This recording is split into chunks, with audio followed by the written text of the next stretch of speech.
of gifts. Had to work hard as a kid. Know that everything I did was to catch the other kids. Slowly built that self-esteem, turned myself to a machine. I'd compete so I'd be seen. I would lose and I'd succeed, but you'd never see me quit. I'd always get after it. Knew I had a different gift. I'd outwork any other kid. Deep within our souls, we can feel there's something empty. We need something more. I feel destiny, she tempts me. Tells me there's two paths, they both have a different ending.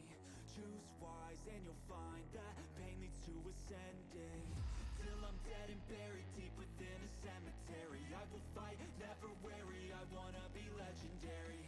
Till I'm dead and buried deep within a cemetery, I will fight, never weary, I wanna be legendary.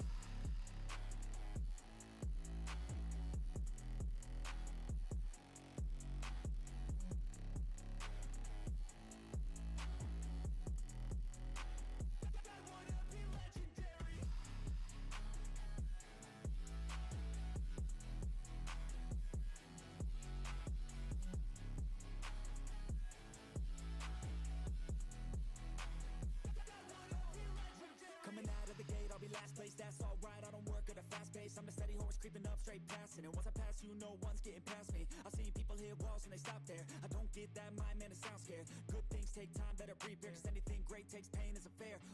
Take it from me, cause I got to this place where no one can tell me to do anything. I call my own shots, I call my own place. I enjoy my life almost every day, and I could teach you if you listen to me. You follow some rules, don't need gifts to be paid. Persistence is better than brains any day. Just listen to me and I'll show you the way. In our souls, we can feel there's something empty. We need something more. I feel destiny, she tempts me. Tells me there's two paths, they both have a different ending. Choose wise and you'll find that pain leads to ascending. Till I'm dead and buried deep within a cemetery, I will fight, never weary, I wanna be legendary. Till I'm dead and buried deep within a cemetery, I will fight, never weary, I wanna be legendary.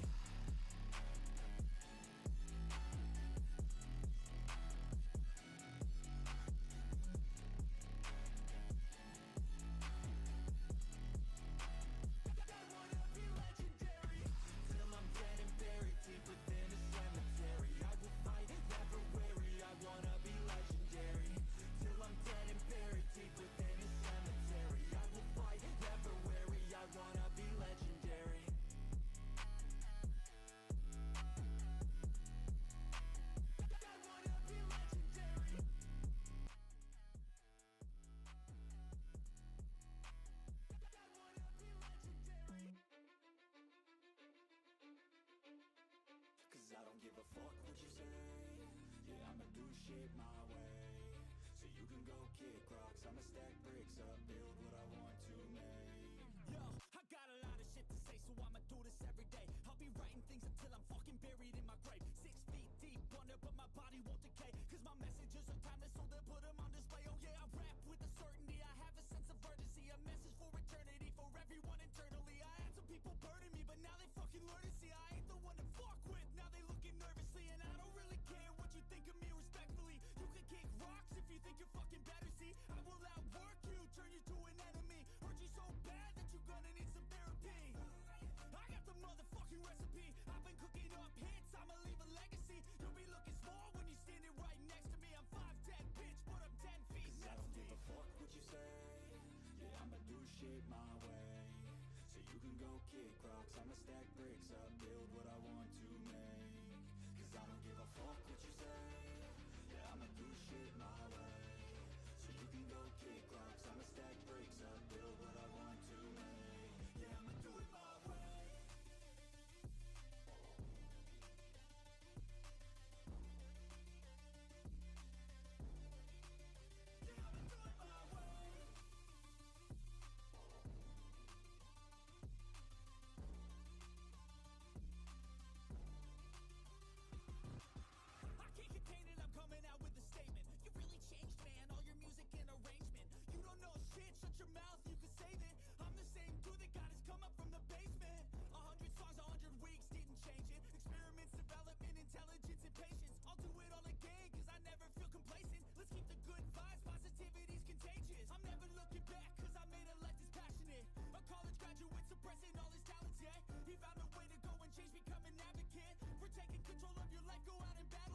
you have a dream, then act on it. Get after it, get out your head and fucking capture it. You got one life to master it. Don't give up on your future. We all start losers. We're all late bloomers. Gotta step up through the sewer. What you say?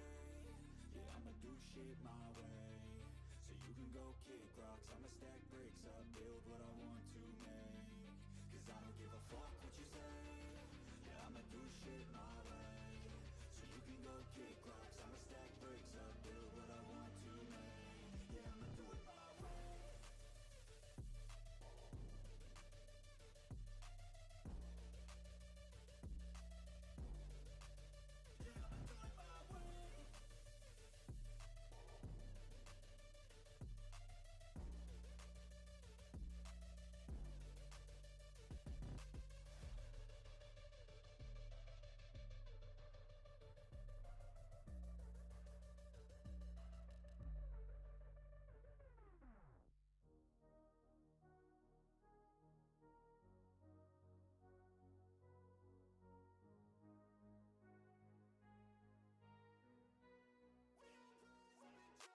I look at what's in front of me, don't focus on the other things. I know that if I'm struggling, that only leads to a tough for me.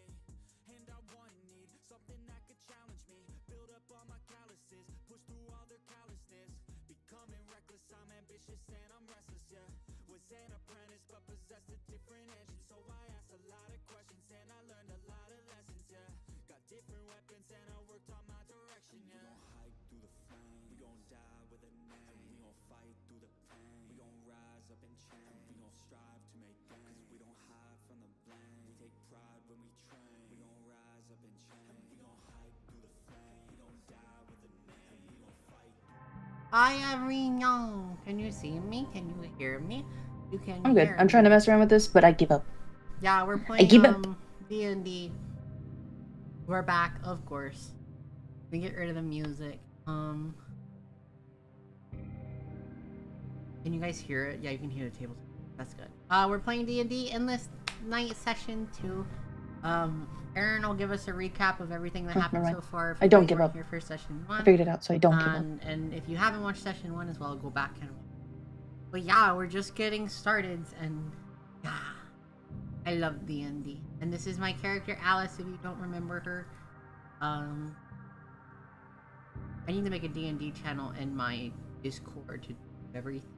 But right now, if you haven't, just go join Ace's server. Ace's server is the one with all the information set up in it. And then if you go into tabletop, D&D Endless Night D&D campaign that has all of my character information in it, including the written backstory. Yeah, what's up, Crash? We're doing D&D again. We're getting set up right now. Aaron's finishing. You guys good if I go live? Yeah. Yep, I'm good whenever. Let's go! I'm good, but I think I'm gonna take a quick piss and then. Oh my god. Yep. You had all this time. This is the second time going. Oh my god. Aaron, do you want to do once we're ready actually starting? Do you want to do a quick recap of Session 1 or less to do? Nope, all of you guys are gonna do it. Okay. I will fill in the blanks if there are any blanks, and then I will also make sure to correct any misinformation or misunderstandings. Okay. That's why I wanted to make sure. Yep. Yeah. We'll do it as you guys will do it as a group, so we can see everyone's perspective, and not everyone has to necessarily say something, but everyone's welcome to. Will be fun. Alright, I'm live. Wahaha. They can hear you. They can talk to you. My chat hears. Talk to me. Anything you mean thing. I'm gonna throw them all. Is that the voices in your head? Voices in my head are always at me. They're mine at you. Telling me to be productive.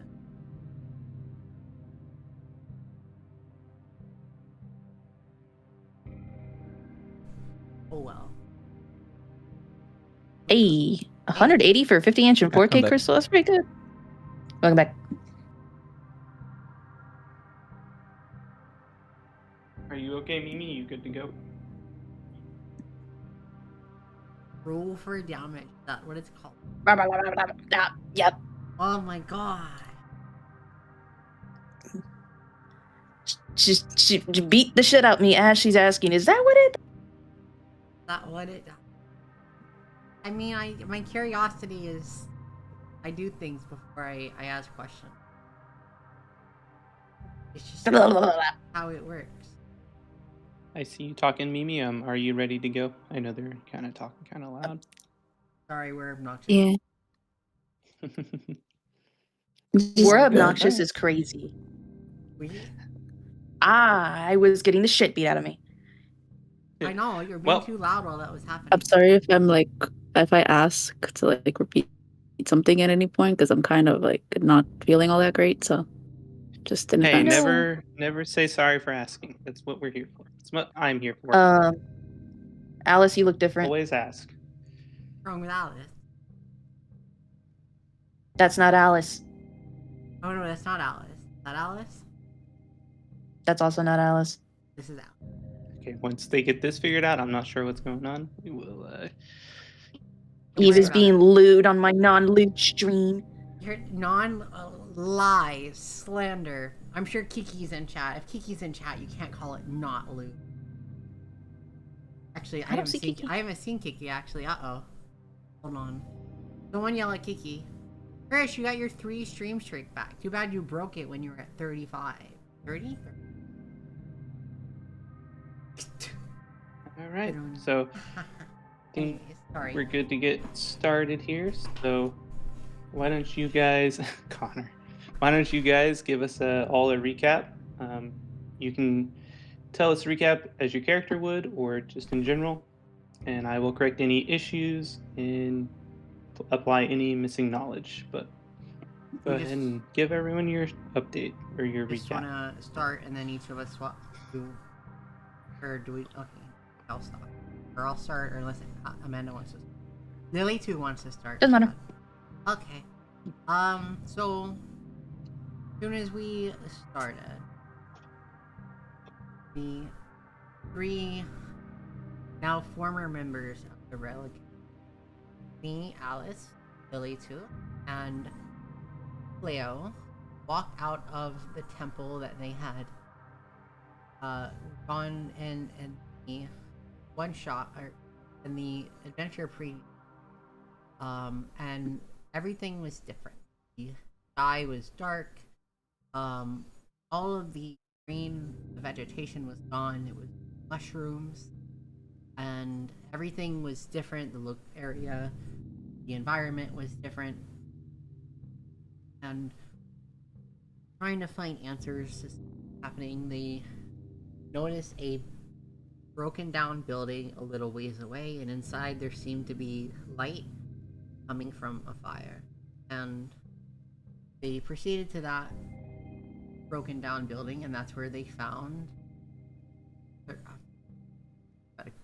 Sir Posh, whose real name is Cecile, but he has acquired the nickname Sir Posh due to, actually I don't know why, it just seemed different. And it'd be something you and Lily 2 gave him. It would be something that me and Lily 2.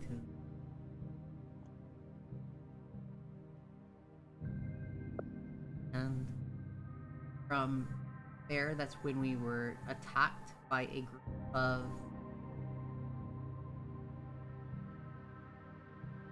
Oh, you're good. I can help fill in. We were attacked by a group of surges that seemed oddly focused on after we had eliminated this. That was when we acquired a map from Posh, which Alice went through and looked through and investigated and found the best way to figure out what was going on or where they were, just to start heading towards Sibyl. Then I will pull up that map real quick for my and then we started heading east. It's the outpost. Lilitu, do you want to? Oh, sure. So once we get to Igder, there was a super weird priest, and he was all. Oh, fine. Outpost 3. There was no alcohol. Turns out it was busted from the inside. I fell in a hole very gracefully. There was a tunnel. I didn't find a rock to dig the tunnel bigger. Alice found a code saying that they were coming up from underneath. And then we went to Igder. Can I continue? Boo, no rock. I know I never found my rock. Okay, so we get to Igder, and I dropped my fiddle. That was unfortunate. But we get pulled into the refugee camp. We get to the refugee camp. There's a weird priest. He's really obsessed with Cleo. He wants Cleo to heal a baby. Cleo heals a baby, and then he whisks us off to go meet the commander and stuff. When we get there, we meet one of my brethren, and he runs the entertainment district. So Cecil and I went and had some fun in the entertainment district. Once we get to the entertainment district, we learned vampires are real, so that's cool, I guess. And then in our process of following a masked stranger that we had, hooded stranger that we had just met, we found that Alice and Cleo were actually fighting one of those vampires. So we helped them out. I may have imbued Cecil with a little bit too much heroism because he just ran right in there, but that was fine. And then I disintegrated the vampire. Alice got mad at me and said we needed him alive or something, but again, she's welcome. I disintegrated a vampire. And then when we went to report this to the commander, the ground started shaking. Alice passed out, and I'm chaotic, but I'm not very crazy. There's a laughing in my head, and I am pretty sure it's not mine. So everyone's caught up now. I feel like you skipped a lot of these. But... Nope, that's good enough. We don't need to be here too long. Just the high notes. It's all good. It's pretty much the overall summary. So we'll pick off where she left there, which is Alice fell unconscious, and there was a loud explosion, and then a cackling in everyone's head as everything starts to shake.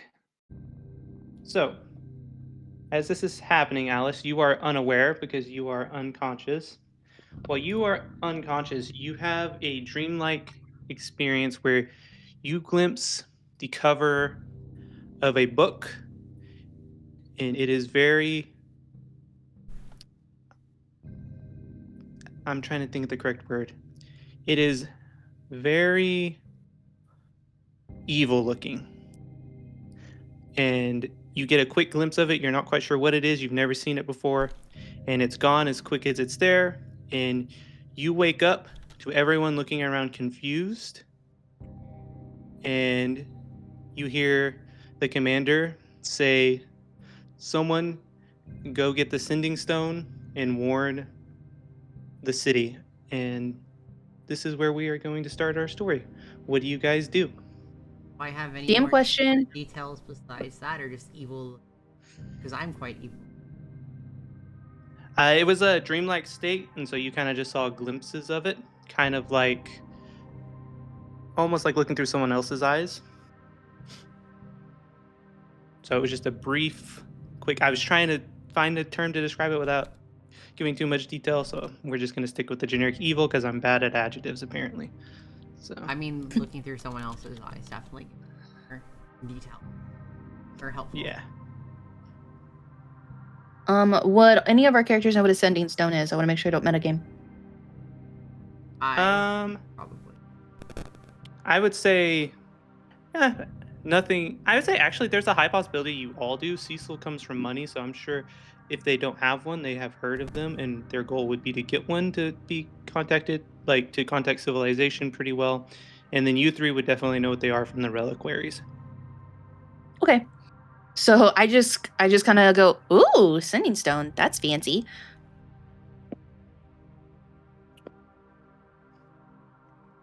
And you see that the commander's kind of not paying attention. He's just kind of talking with the bard, trying to figure out everything that's going on. DM question. Yes. Would I have healed myself in our walk from the priest dying to us coming to this? Yeah, everyone can go ahead and have a long rest. If you don't have one now, you'll have one shortly. So go ahead and heal up. I like to start the sessions unless we're in the middle of something. You can go ahead and start fresh. Sweet. Thank you for reminding We don't have us. one now. We will have one soon enough, and I may forget to tell you to, so thank you for checking.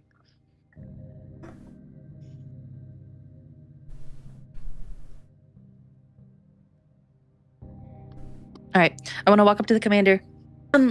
Where would the sending stone be? He just looks at you and he's like, is there a reason you need to know? You said to go get the sending. Okay, you weren't talking to me specifically. You were just asking for general help. Okay. I'll wait over here. He just looks at you and doesn't say anything and goes back to talking to the tiefling. Meanwhile, I'm gonna kind of just hover around the tiefling and just listen. Alice is kind of still sitting on the ground, just kind of dumbfounded, because that's never happened before. Kind of just got one hand on the ground and the other hand's on her face, trying to figure out what happened. Alright. As you guys are kind of... Wait, I think I missed something. Did Alice wake up from being dropped to the ground, like unconscious? Yes, she woke up from having being in a dreamlike state, and how long she's never experienced that before. Was I out for them? So. It would be only for like a few seconds, or? Yeah, as soon as the laughing stopped and everything stopped shaking, you woke up.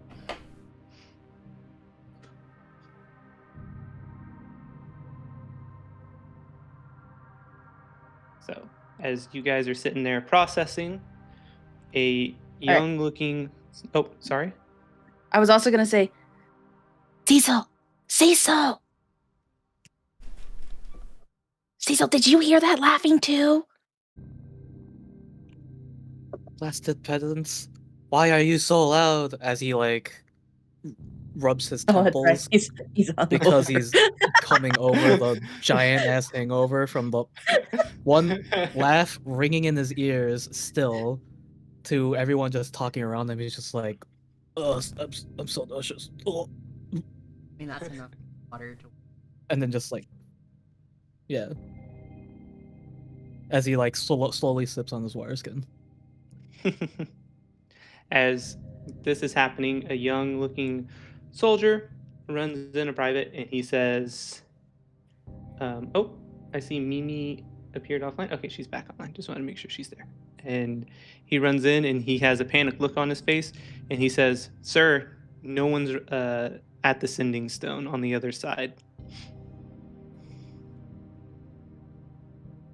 I was rocking back on my heels, my hands together, looking at the commander.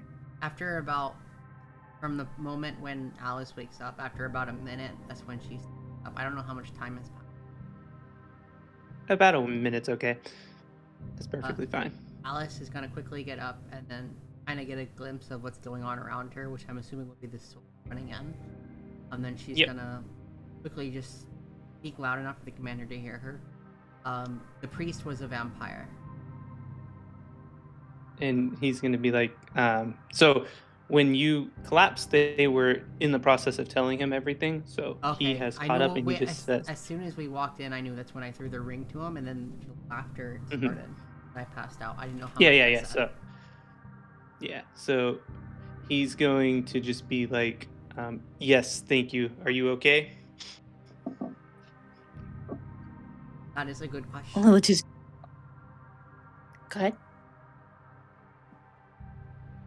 Can you hear me? That was you said that was a good question? Yeah, that's a good question. And Alex really isn't going to elaborate more. I'm going to put my hands behind my back, still rocking back and forth on my feet, and go, you're taking that news in stride? To the commander. He's just going to be like, there is too much going on. I knew we had a spy. A spy is dead. For now, I can move on. We have to figure out the source of that explosion. And what did you say about the sending stones? What do you mean no one's at the other end? And you just hear him going back and forth with this younger soldier. And the soldier is just explaining that no one's picking up. And the commander says something along the lines of, there's always supposed to be someone there. That's not right. Something's wrong. And he looks at you guys and he's like, would you guys be willing to go check on the city for us and deliver a message that we might be about to be under attack and ensure that they're safe and possibly make sure someone's at the sending stone, so if we need reinforcements, we can get them. How far are the sendings?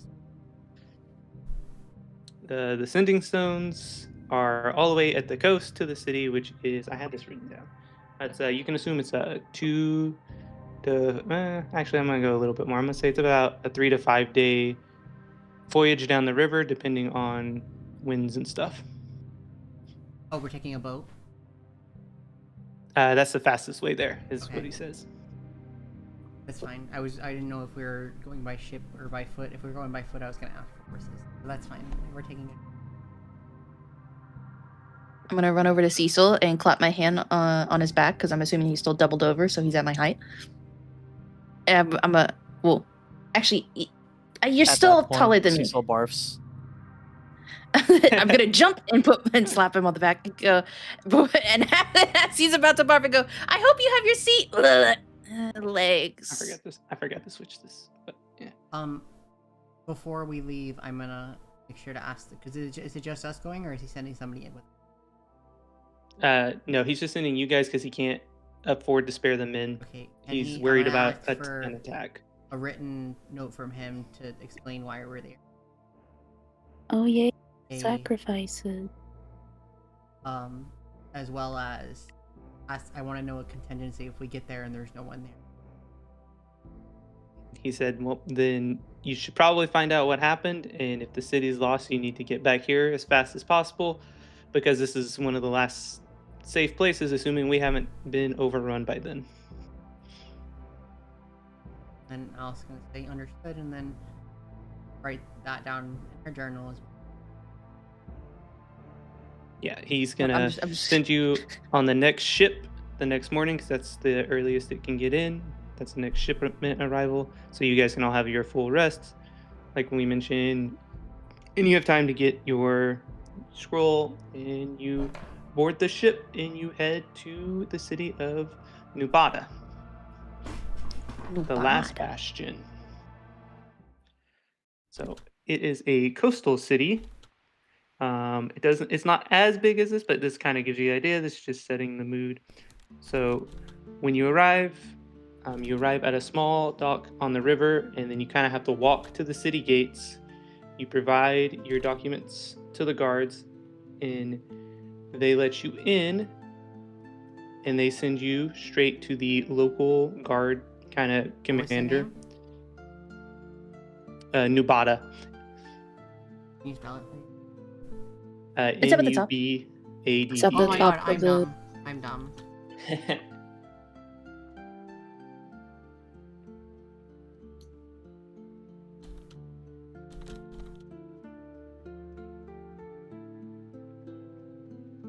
Alright, sorry, thank you. Yep. And so they take you immediately to the leader of the city guard, or have the leader of the city guard meet you there. He's kind of always near the gates. And he reads your parchment, and he scratches his head, and he said, something wrong with the sending stone? And he kind of looks at you guys confused. Are you saying the sending stone works from this end? We haven't had any reports otherwise. I can send someone to check, or you guys are welcome to go check yourself so you can make sure, I'm not lying. I'd hate to, report false information. I mean, we I just don't mind going to see it myself. A sending stone's kind of fancy. something happened, and the city and Igdir. Igdir was not able to reach, so we were sent. So something is wrong somewhere. Huh. Odd. And so he says, all right, I'm going to give you the directions. And he's just kind of shoos you guys out the door and sends you kind of with someone to lead you the way. He's like, if the sending stone is just over there in that tower. It's heavily fortified. We always have 2 men rotating, so someone's always manning the stone. And it should be in the pocket of whoever's at the top of the tower, basically. what do you do? We're going. I look at him. Sorry, go ahead. I'm gonna look at him and I'm gonna say, oh, also the commander, and I'm gonna put my hands on my hips and puff out my chest real big and said, the commander, that guy. He says that they might be in danger, so I don't know, pass that along. He says, I will see to it that your message gets passed along, and he just goes about his day. Very nonchalant. I look up at Cleo. I don't think he's gonna pass my message. Do we notice anything unusual about him? Because that seems very... In a world where things are getting attacked, seems to have no sense of urgency.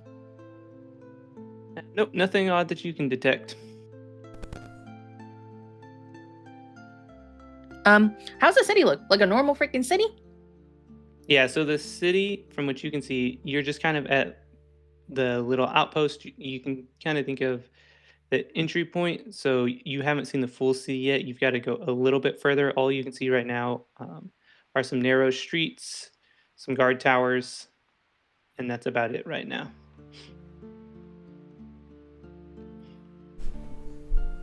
Okay, I'm gonna run over to Cecil. I'm gonna grab his hand and say, hey, when we're done here, you think they have a tavern too? Are we in like a desk, like an office area or anything like that? Or is it like, what exactly type of room are we in?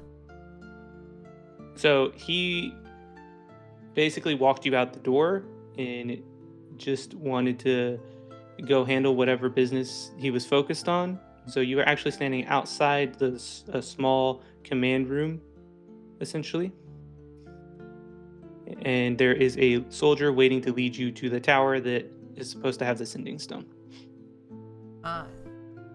Something's not right. I'm gonna run over to the soldier. So everywhere else I've been, is pretty dreary and like everyone thinks they're gonna die. The overall vibe here is pretty chill. What's up with that? He just looks at you and he says, "Are you serious? This is the best defended city left. It's been standing for over 200 years without incident. Why would that change today?"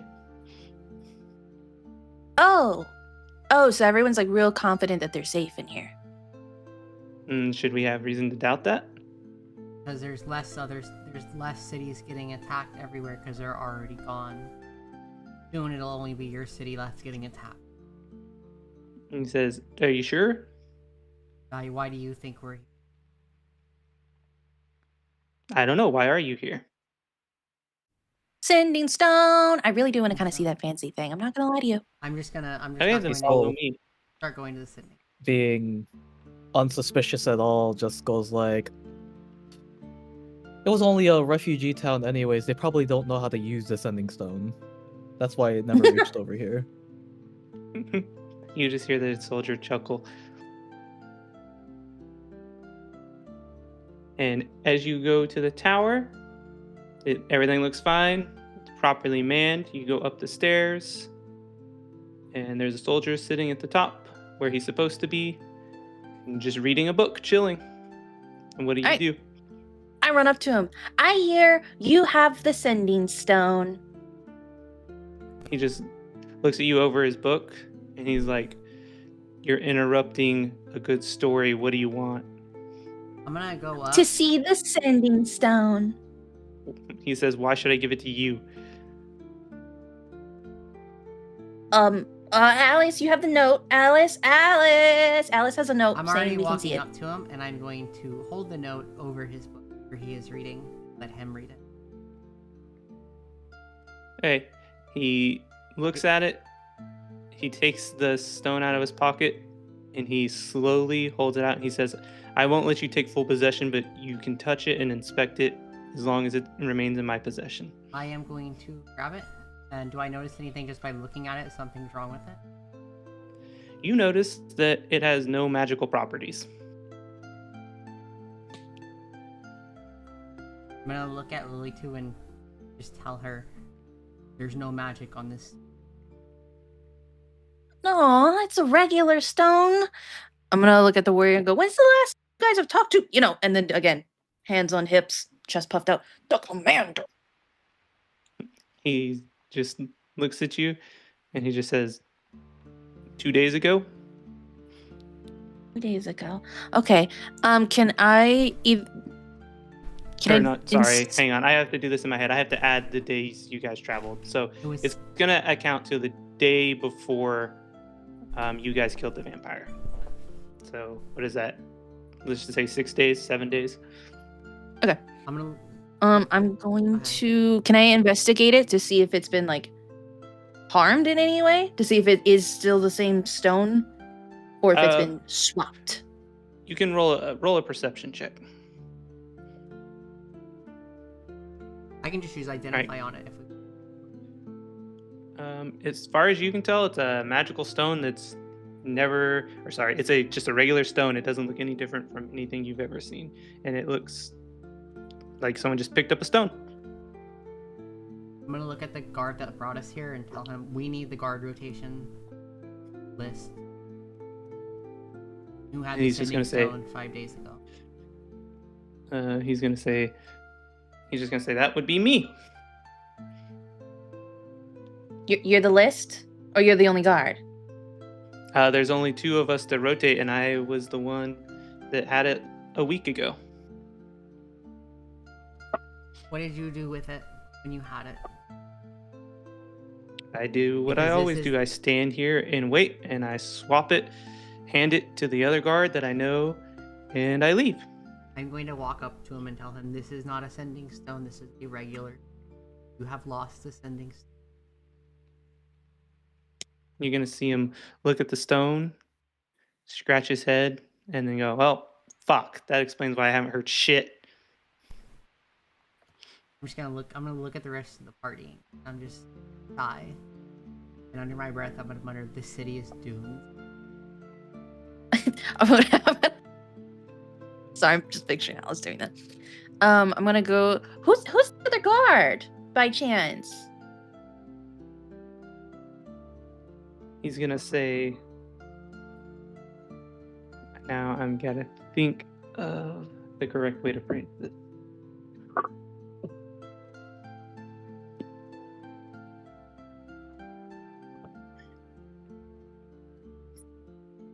He's gonna say, just another regular guard.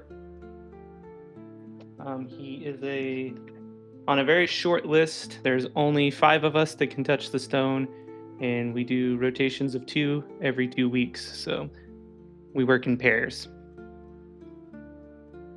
So they've been the only ones up here since the attack, correct? Is what he explained. Yes. Okay. Can I cast detect magic? Yes. And you detect nothing magical. Up here. So it's not even up. Like, when did you ever leave the tower? Either of you. And I'm gonna be looking back and forth at both of them. He says, nope, we're not allowed to leave the tower. We get food delivered here, and we get books and whatnot delivered here, and we have to stay in this room for the entire week that we have the stone. Or 2 weeks, sometimes, if you're unlucky like me this last week.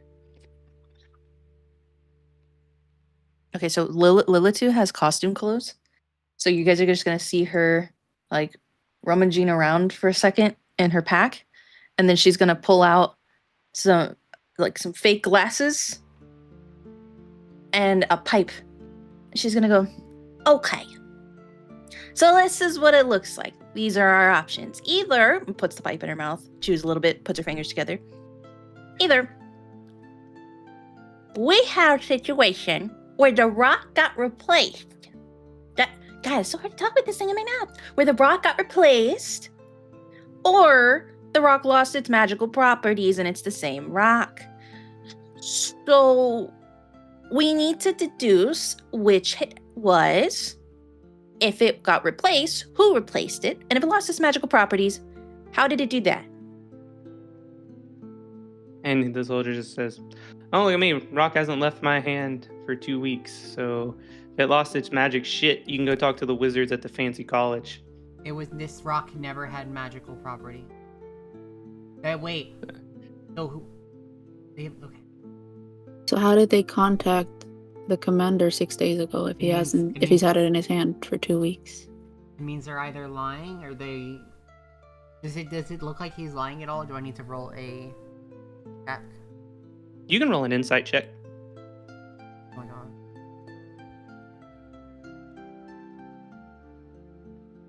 He is telling the truth. He is 100% confident. She's gonna kind of walk up, a little 2-foot frame, pipe in mouth, and go, "Can you come down here? Can you come down here?" He's just gonna squat down and look at you. Okay, so level with me, okay? If you've had it for 2 weeks, and you contacted them 6 days ago, anything fishy been going on? And when I ask him that, I want to also roll insight to see how he reacts. You can go ahead and roll insight.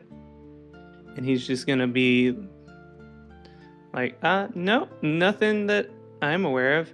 I've been having some weird dreams, but other than that, no. You guys had any, new priests come around? Nope. Same old, same old. Actually, I rarely see priests. They usually stick to their temple district over there. A temple district. Interesting. Okay. He's gonna mention dreams, and because Alice still kind of weirded out from what happened to her, she's kind of gonna perk up when he says dreams. Gonna ask him to dreams explain. I've had a few weird dreams where I think I've left the tower and I wake up in a panic sweat that I'm gonna be in trouble, and I never left my bed.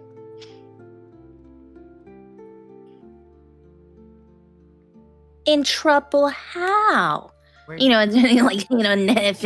Teeth and necks type trouble, or no? If I'm caught outside, one, I don't know how I would get outside without anyone noticing the guards outside, and two, if I'm caught outside with a sending stone, I can be hanged as a traitor.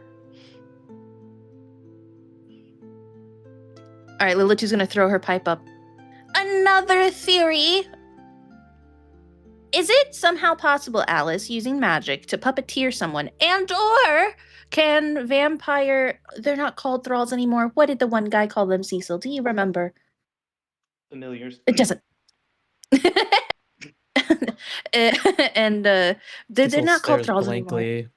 Would Alice know? And so Cecil doesn't answer. I go, okay, fine. I think it was familiars or something. Do those happen to lose their ability to remember things and get controlled by said mosquitoes? Would Alice know? And you want me to roll a check on if she knows something like being charmed or hypnotized or captivated in some form that she knows of? Sorry, I'm thinking. I'm gonna say Your magic. You would not know. So no. No, it's nothing you've ever heard of. You have not heard of any magic that can do that. You've heard of spells that can charm people and stuff, but usually when those spells end, the person always knows that they've been charmed, or that they've been forced, or that they've done something that they normally wouldn't have. Had this dream? He said, well, I had it about every night until 3 nights ago. Lilitu's gonna tap the pipe on her lips. And when did they start? I guess about a day after I started my new shift here. Timing's a bit too tiny mean for me.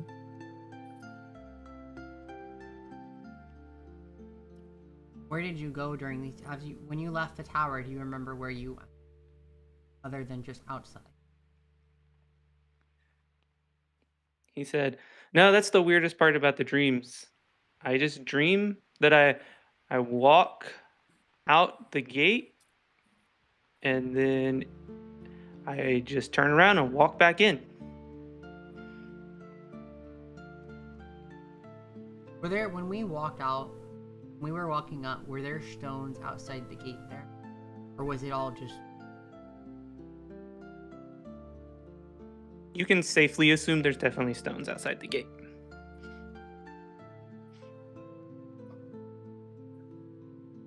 So, guard, what do you do now that the stone is just, it's, you know, it's just a rock?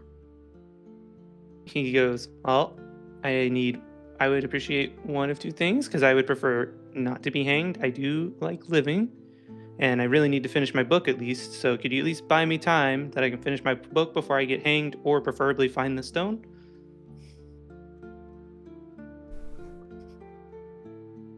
You lost the stone. Where- You want us from getting hanged because you were...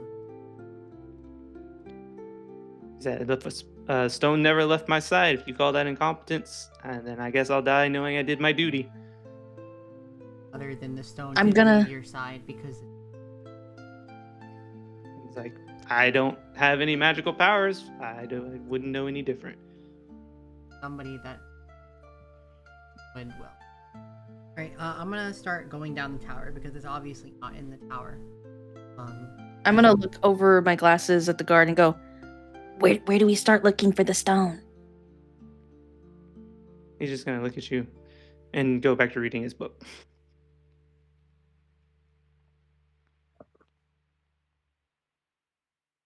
Guess I'm going with Alice.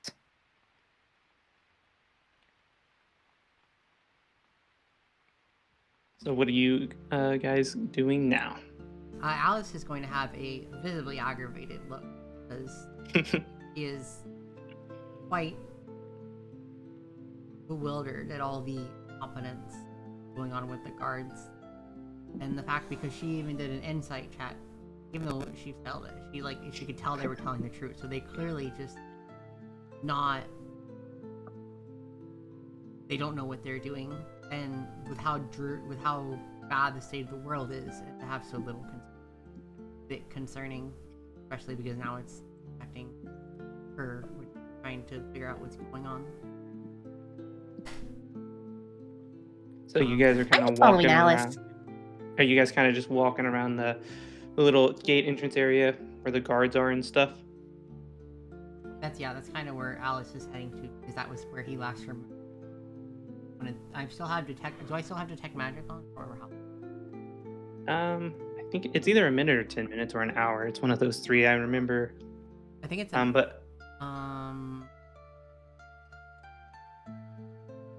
It should say on your spell sheet. Let me check real quick. duration up to 10 minutes. 10 minutes. Yeah.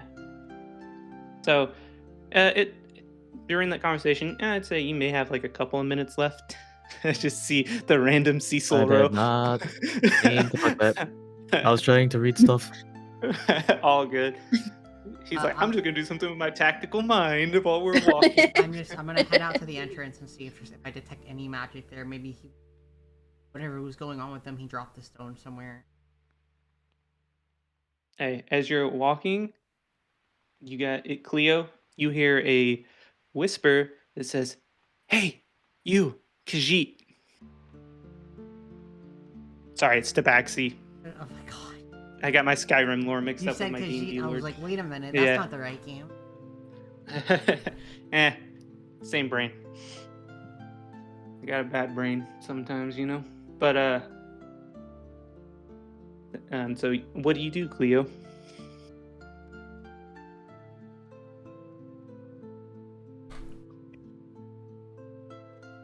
I pause and kind of I look around trying to find where the whisper is coming from. Okay, and next you hear, "We're over here. Come see us." And as you hear that, the same feeling or urge, you can't really tell, maybe even voice that told you to go walk forward into the ashes at your temple when you pray, is urging you to go towards the sound of the whisper. What do you do?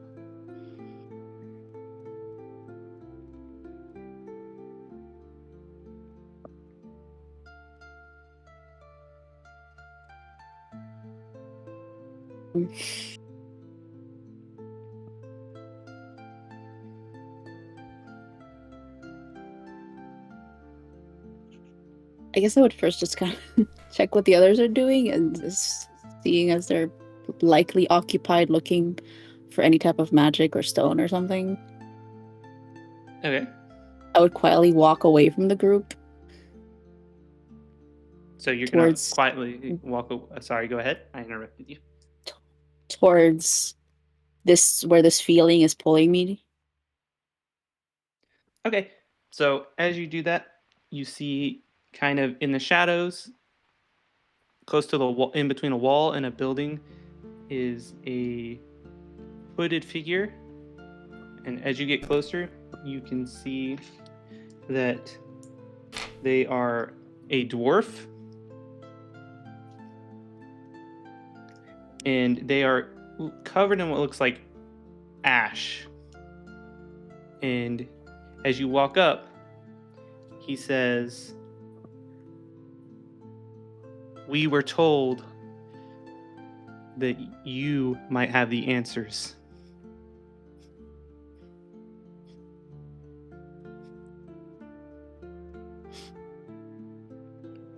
Do you respond, or do you just sit and listen? Sorry, I was writing something. Oh, no, you're good. Go ahead, take your time. If you need more time, I'll patiently wait. Sorry, I just want to make sure. Good. I lean down. What do you mean answers? How can I give you the answers? To what? He says, "We are the mouth and one with Cuckoo. He has sent us to find you. He says you have the power of the dead god."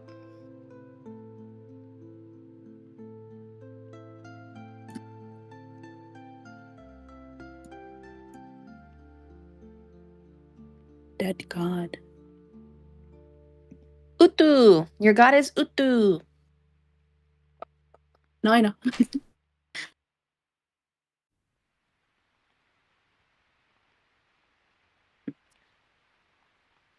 And as you are writing, I was just kind of repeating it to the dead god. Yeah, he does not flinch. He's kind of very stoic. He says, "Follow us. We need your service. We may be able to help your god yet." And just turns and walks away. I pause, but decide that I probably don't have time to get the others because this dwarf is already walking away. And I follow him as I glance back to the others in the group. Okay, let's. Do you say anything, or do you just glance back? I just glance back. Okay, so I assume at some point Lilith will miss a tail or something.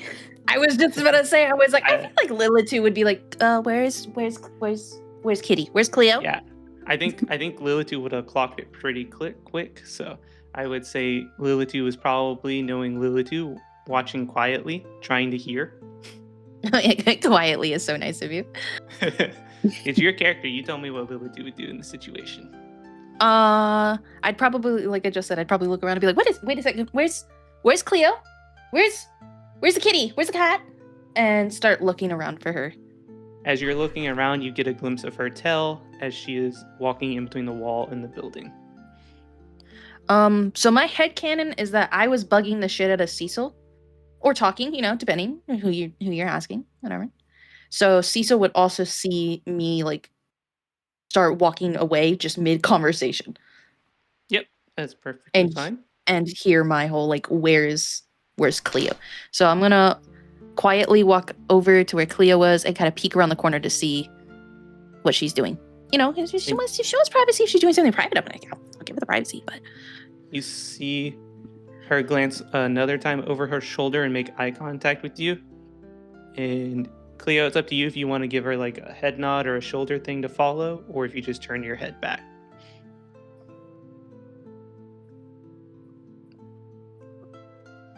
I just turn my head back and keep walking. Okay, so you see Cleo turn their head back, and they appear to be following a small creature. So she's giving me no indication to follow or not. Correct.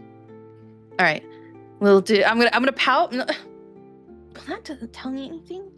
I'm gonna look at Cecil and be like, go get Alice, okay? And then come back around here. I'll try to stay far enough to make sure she doesn't get in any trouble, but I don't want to eavesdrop or whatever, privacy or something. People like that, right?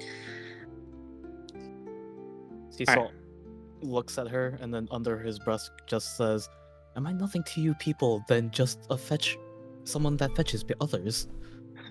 We'll play games and get money, and I'll give you alcohol. Go. We were going to look for a tavern right now. What do you mean?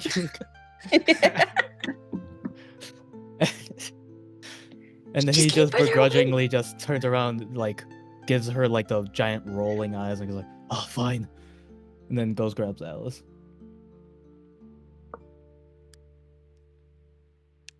Okay.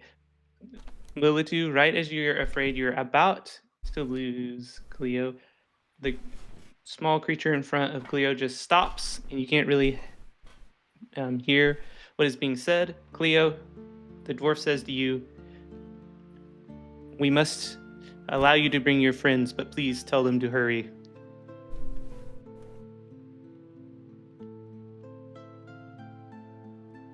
Has Lilitu finished, like, ordering Cecil around by this point? Yes.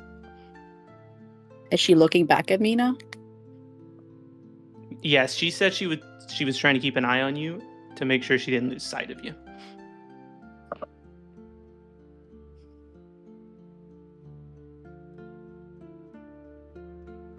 I like look back at her as we make eye contact. I make a like a hand gesture that's like kind of like quickly, like, but then turn back to the door.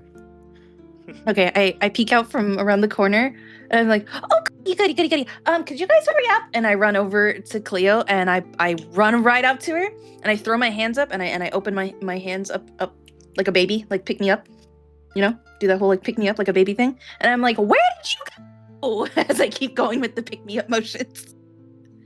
I pick her up and be like, "The dwarf asked me to follow.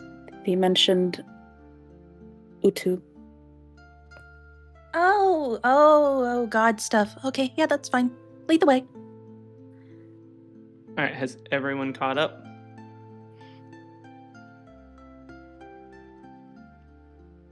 I assume so. Yes, everyone's caught up. We've already gone to the entrance, and then obviously there's no stone there. Like he didn't drop it. So something obviously happened. Now we're going this way. We have no other leads other than.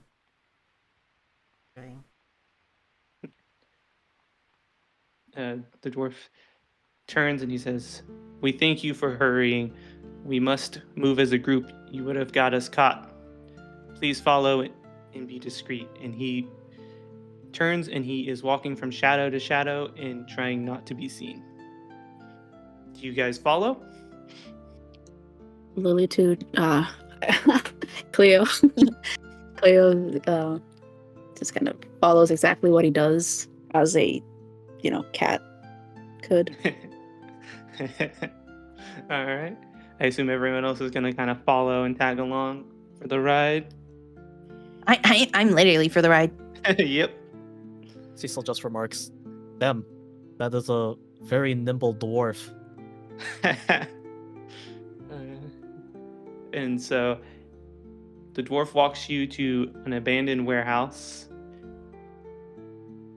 And as you open it, you can tell no one's been in this building for a long time. And he turns to face all of you and he says, "We can speak freely now. We should be free of prying eyes and ears." And All right, I'm assuming I'm like kind of like sitting on one of Cleo's shoulders again, just like kicking my feet, as I do, kicking my feet. I'm really like, "So you're kind of on edge. Everyone else in the city is like, everything is perfect and we don't have to worry about anything. So what are you worried about?" we do as Cuckoo commands. The Nameless One is all that matters. oh, God stuff. And then I tap Cleo on the back of her neck, and I'm like, that's all you, sweetie. That's all you. And I go to play my little pan flute. He looks at you and you're going to go play your pan flute? Yeah, I just bring out my pan flute and I'm getting ready to play. He looks at you and he says, please do not make loud noises. We cannot risk being discovered. I stop as it's coming to my mouth and I'm like, aw, and I put it back in my pocket. And he does a little tiny bow towards you and say in a way of saying thanks. Reach up and gently pat Lilitu.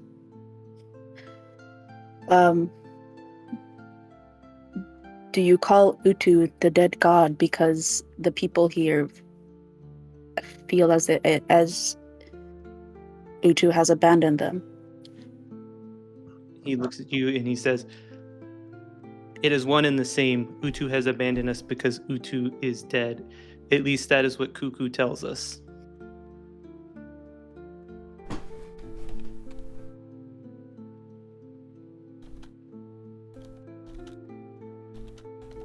I'm gonna lean down and whisper, if Utu was dead, you wouldn't have powers, right? So that can't be right.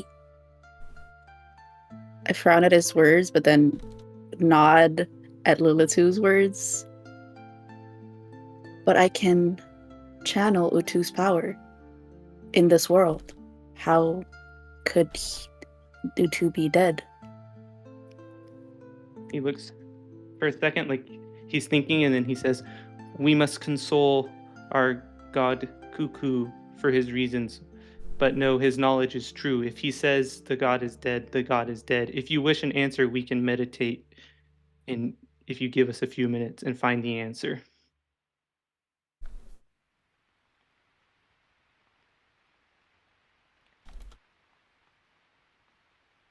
I look back at Alice to see if she has any questions regarding this.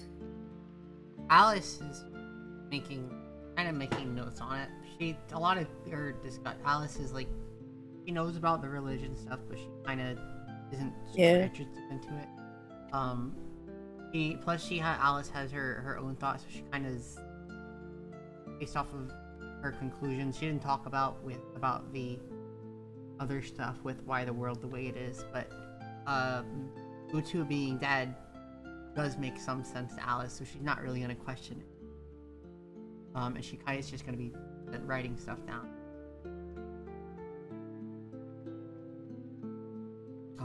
How long will you need to speak to your god?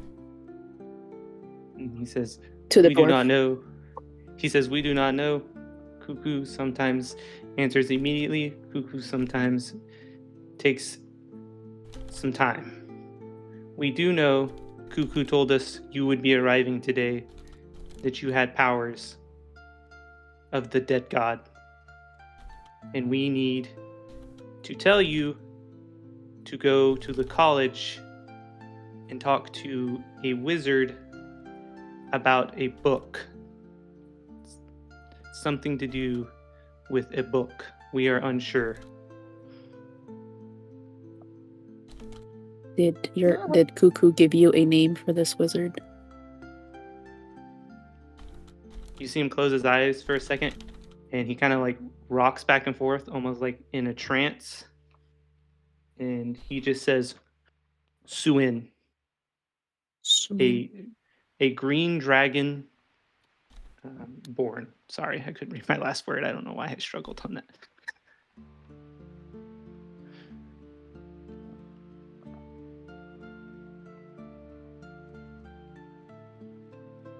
Dragonborns are cool. Librarians are cool. So did you guys want to do this meditation thing? Because if so, and I'm climbing down off Cleo, walking over to Cecil, you got any games in the meantime? Because I can't meditate. And the word Cecil just looks at her. Oh, sorry, go ahead. Excitedly. Cecil looks at her excitedly. Have you heard of Dragon Chest? Or is that what it was? Yes. Once again. I have. I had a drunk guy teach me how to play in the tavern, but I'm pretty sure he was making up the rules. And then he brings out the board and then just quickly sets it up.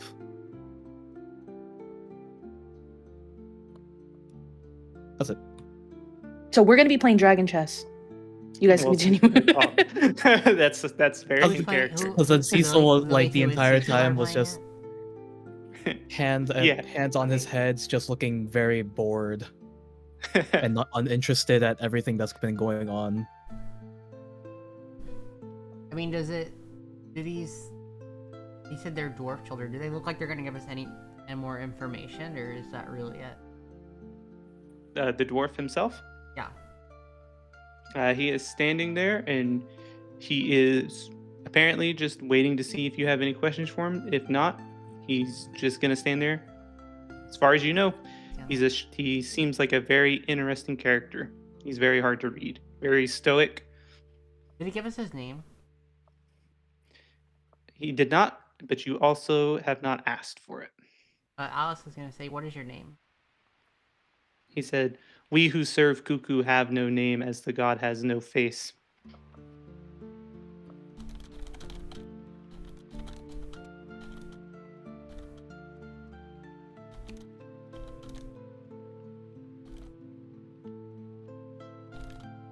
Sorry. DM Cecil question? looks up from the game and then looks at him and says, "Then what the bloody hell do we call you?" All right, I will answer that DM question I heard. more of you question. It's just the god of many faces. No. God, I have no face. Okay. No face. No that one. He says, "We need no name."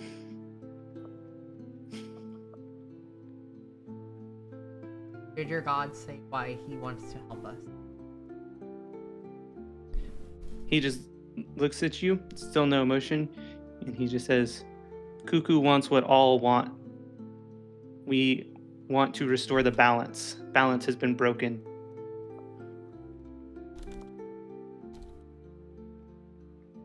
And he thinks we can do that. He says, "We believe that your friend can definitely do something." Cuckoo says she has Utu's powers. And you can tell, like, as he's doing this and taking these long pauses, you can't tell exactly, but you can tell he's either thinking or seemingly getting answers kind of like in a trance-like state.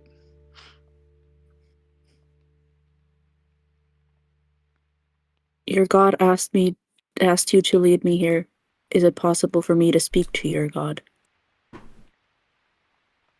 And he just says, "We are speaking to you, child." Lilith who looks up. Oh, that's Hive Miney. Alice, And then goes back to dragon chess. Alice is going to get closer and try to talk in a lower voice. And say, "What does your god know of?" He's just gonna look at you and he's gonna go, "We see souls. Souls, yes. Many souls. Magic. Dark magic. Magic that broke the world." Alice was gonna cut him off. He's gonna say the same magic. Yeah, so you can either cut him off or I can have him answer that, whichever way you would prefer it to play out. I wanted to cut it off. Okay, then he's gonna say, yes, magic that broke the world." Does it have to do? Was this magic you on? This was Alice's theory that she had when she first saw it. There's something with gods.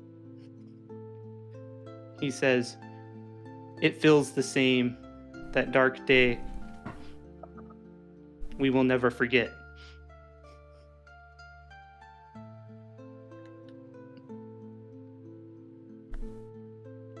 And While Alice- everyone's contemplating, Alice is Cecil gonna ask- loudly exclaims, Sorry. "The hide and seekers, that's what we'll call them." Alice is gonna ask, Ooh, "Is there I any way like that I that. can see this thing?" No. The past is written and we have no ability to show the past. There someone who He says, "No, only we can tell you what we think has happened. Our memory is also blurry. When balance was shattered and Utu was killed, we all fell apart and barely remember that day."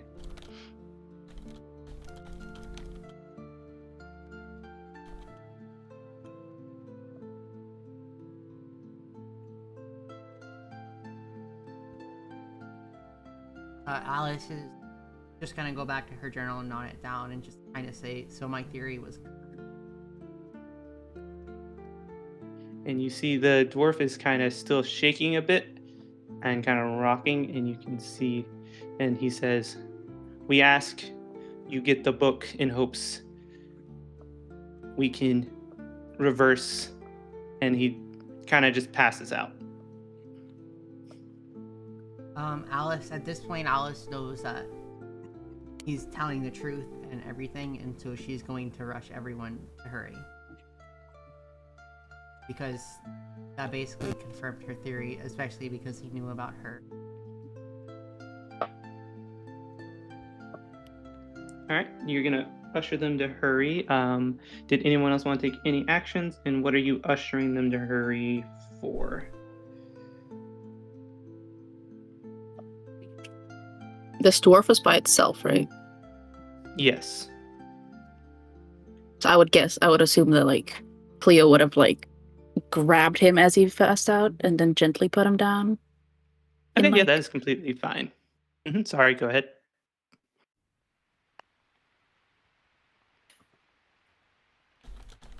Do we leave this dwarf here all by himself? Passed out? His god will take care of him. And as you Alice say is that, the mom of the Alice, group.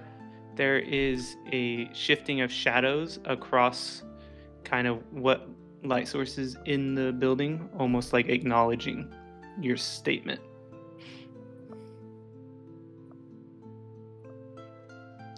All right, so can Cecil and I roll against each other to see who is winning our game? Yeah, so if you go to the details, you can actually see the item details. You can actually see, and I can look it up for you real quick. I assume it's him that has the dragon chest. Let me go. See, it's not me. Check. And I'll check the... That sounds pretty accurate. Yeah, I didn't so... say anything about rolling.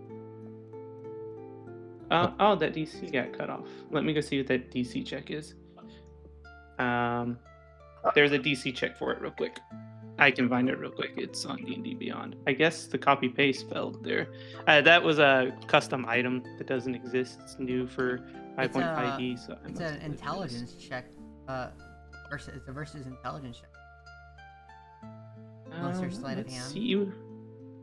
Oh, it's not a new item. It's just not in this. So yeah, it's a wisdom roll against each other. So.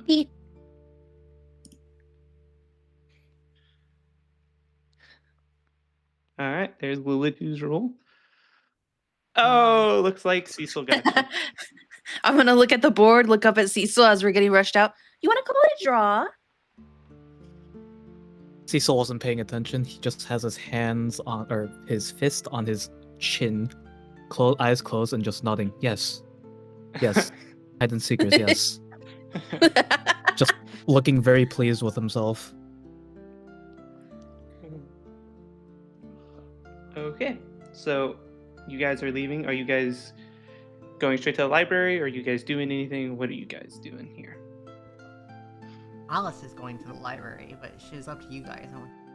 Alice is already very, yeah. The library or the college? Oh, sorry, college. That's. I think I said what library I meant. Sorry, because The College of Winterhold. Do we know where this college is? Well, we'd have to ask around first, no? Or do we just magically know where everything is? You do not magically know. So. Okay, I was gonna say more of a DM answer. Yeah. You guys can go ask the soldiers at the gate. you guys can wait for the dwarf to wake up and have him take you to the college. You guys have plenty of options. Alice So. is going to head up to the gate. And just go up there, and she's obviously not expecting much. She's gonna say, "Where is the college?" Okay, he's doing paperwork, and he's just gonna look up at you, and he's gonna glance at the soldier, kind of doing grunt work, and he's gonna just be like, "You, take them to the library, make sure they don't get into trouble. Sorry, college." And the soldier stops what he's doing, puts down his work, and walks up to you guys and says, "You need a guide?" Yes. I'm gonna look between the two guards. What's the ranking system in this town? Some of you good at taking orders, some of you shit.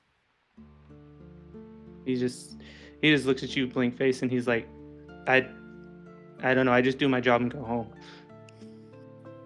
Okay, I just start walking with. So he just, yeah. Sorry, go ahead. No, sorry.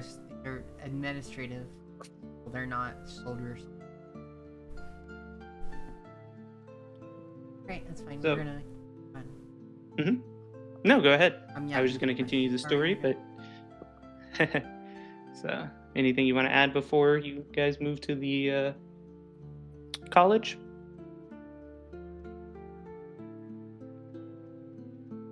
Okay. Yeah. You guys take the long walk to the college. It's about an hour walk. It's kind of on the edge of town. It's on the coastal cliffs where it overlooks the sea. It's a very big and nice building. What do you do? Lilitu tried to walk the whole way. I tried to walk the whole way with everybody.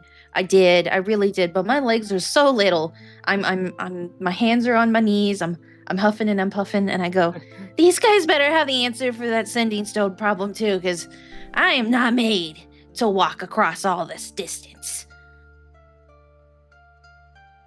Who would have you been closest to climb on or pick? I just chuckle quietly and pick her up as we keep walking, kind of like passing by, kind of like as you pick up a cat while you're walking by, like a little. I just dead weight. Just, thank you. You know how parents sometimes grab like a baby by their onesie, like. But like how I tend to grab her sometimes. I'm trying to like grab her from running off. I grab her by the nape of her, or when I pick her up, putting my arm around her stomach and pick her up like she's what is it like like a sack or something under my arm. What is going on when we get to the college? Is there a bunch of people? Is it dead? Is there guards there? Is there... So as you get to the library and walk up, you see it looks like there's a bit of a panic going on. There are people kind of walking very quickly, not the calm environment you expected, especially with how far they are from everything and how safe the college feels. Do we hear them saying anything? So roll what is that check? You know what? I don't know. It's not that big of a deal. Could I hear that with my cat hearing or something? Yeah, yes. So Cleo, you hear something along the lines of missing, attacked, kidnapped. Like you hear just like a mix of those things like flowing around, like rumors that everyone's talking about. It sounds like the same event. They're saying someone has gone missing, possibly kidnapped or attacked. I'm still dead weight. Great, more kidnapping and people missing. When we get close enough to the place, we're obviously gonna start hearing it as well. I'm gonna grab the person that runs closest and just say what is happening. Okay, you grab a short gnome, and he just looks at you and he's like, "Can I help you?" What is happening? He says, "I'm just trying to go to class."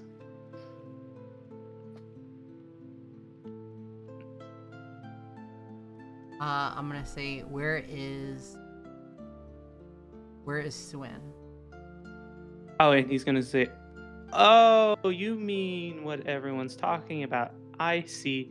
Yeah. So about no one has seen her for about a week. Swin is a teacher. A week. Yes, That's is the concerning. professor, Where is her office? Cecil. And I heard that, Alice. I will Okay, answer sorry, that no, in a you're good. second. You're good. I was gonna say Cecil uncharacteristically remarks, "A week? That's about the same amount of time the stone was not active for." And he just looks at you, and he's like, "You have something wrong with your stones? I can give you something for that if you need it." Alice is gonna. And then suck. Cecil just goes like, "Wait, what?" Like not knowing what he means. And he I'm looks just at gonna you and chuckle. there It's okay, big guy. and walks off. But he did tell you where the professor's office was as he walked off. Alice is gonna beeline that direction. Okay, so as you get, I assume you guys all go straight to the office. We still have the guard with us, correct? Yes, he's just kind of staying out of the way and just making sure you guys, even though you have the commander's blessing, they don't trust outsiders here, so he's just making sure you don't get in trouble, but he's not purposely trying to spy or like cause issues. He's just trying to make sure nothing bad happens to you because you're outsiders and that you also don't do something you shouldn't. And I ask him to wait outside of the college doors. No, we're taking him with us in case somebody asks us why we're here. But the dwarf literally, like, pulled us away from everyone, including the guards, saying that now we're out of, like, prying ears and eyes. I know, but staff So- might question why we're going through a missing lady's office. We'll Guard. find something. That's fine. All right, that's good. Okay, so how about this? You get to the office door, and actually, you can ask him to sit outside if you want. I'm gonna let you guys decide. I have no sway in this either way. Maybe actually. outside of the Let him stay office. outside- Let him stay outside the office. Yeah, he can definitely stay outside of the office. He's like, you guys don't get into too much trouble. Call if you need anything. And he just crosses his arms and stands outside the door.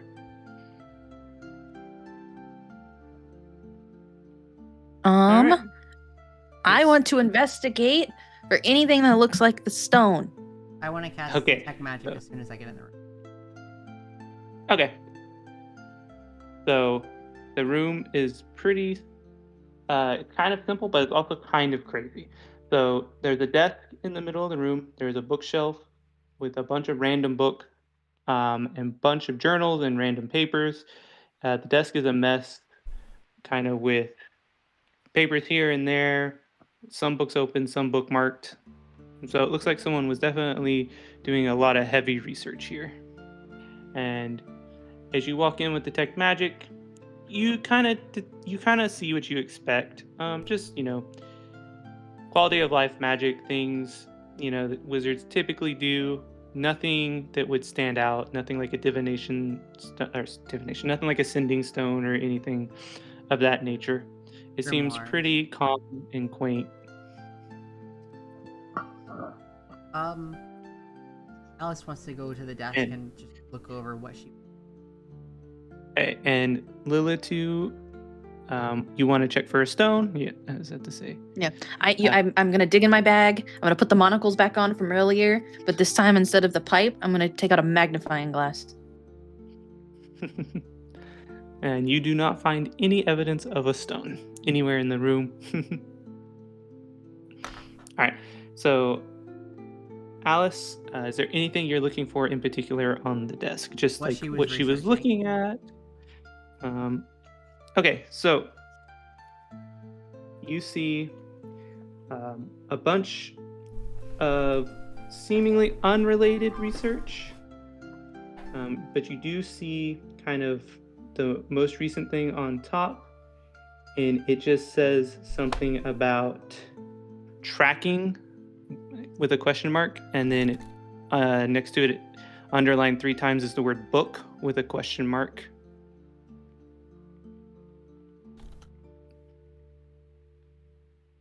All right. As Alice is looking over all this stuff, Lilitude is going to kind of climb on the desk and look at it too with the magnifying glass and just go, yes, yes, yes, this makes no sense. And look at Alice. I would have also kind of stood behind Alice as she like looked at the desk and kind of also looked. But I Are you check for like knowledge about like if I recognize anything from like religion, because since Alice is kind of, you know, arcane. Yeah, roll a religion check.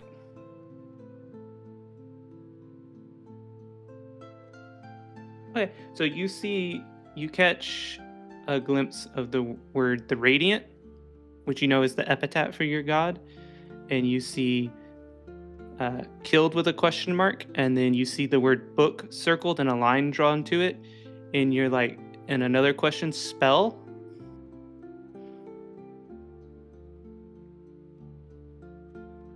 I'm gonna. I assume I see this too, but not like as in detail. But I do see like book, right? Yeah. Are you gonna point out? I'm gonna go. Never mind. No, I'm gonna point at it and go. Wasn't the dwarf saying something about a book? He was looking for it. By the way, what I just said was Cleo saying that out loud. So like book, spells. Alice is gonna try to put that stuff together, and so her conclusion kind of just kind of talk out loud while writing in her journal. Just she's looking for a book about what happened, and then if you point out the spell stuff, Alice is gonna notice that. I assume Alice would have noticed the spell question mark. Kind of magically related, but so the paper was kind of under another paper, and Cleo saw the word the radiant, and Cleo kind of slid the paper out. So because Cleo did a religion check, and Alice doesn't really care too much, so probably wouldn't have clocked the radiant. Yeah. So it would have been because Alice knows that the magic that happened to the world is just basically like what happened to her, so it was magic or spell. So that's kind of her conclusion.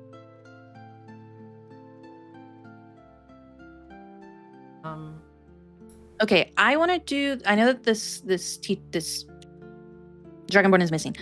I want to do an insight check, but I don't think it's going to end up being an insight check. But I kind of want to just like, or maybe it's perception. See if there was anything like this professor in this office that indicates that this professor was leaving in a hurry or there was a struggle. Yeah, I was gonna ask that too for like a scuffle or something. Okay, yeah, you guys are both welcome to roll a perception check, or you can roll one at a time. It's entirely up to you. Okay, I'll do perception. Nice rolls. I don't think I need to roll it, but that's okay. So you see.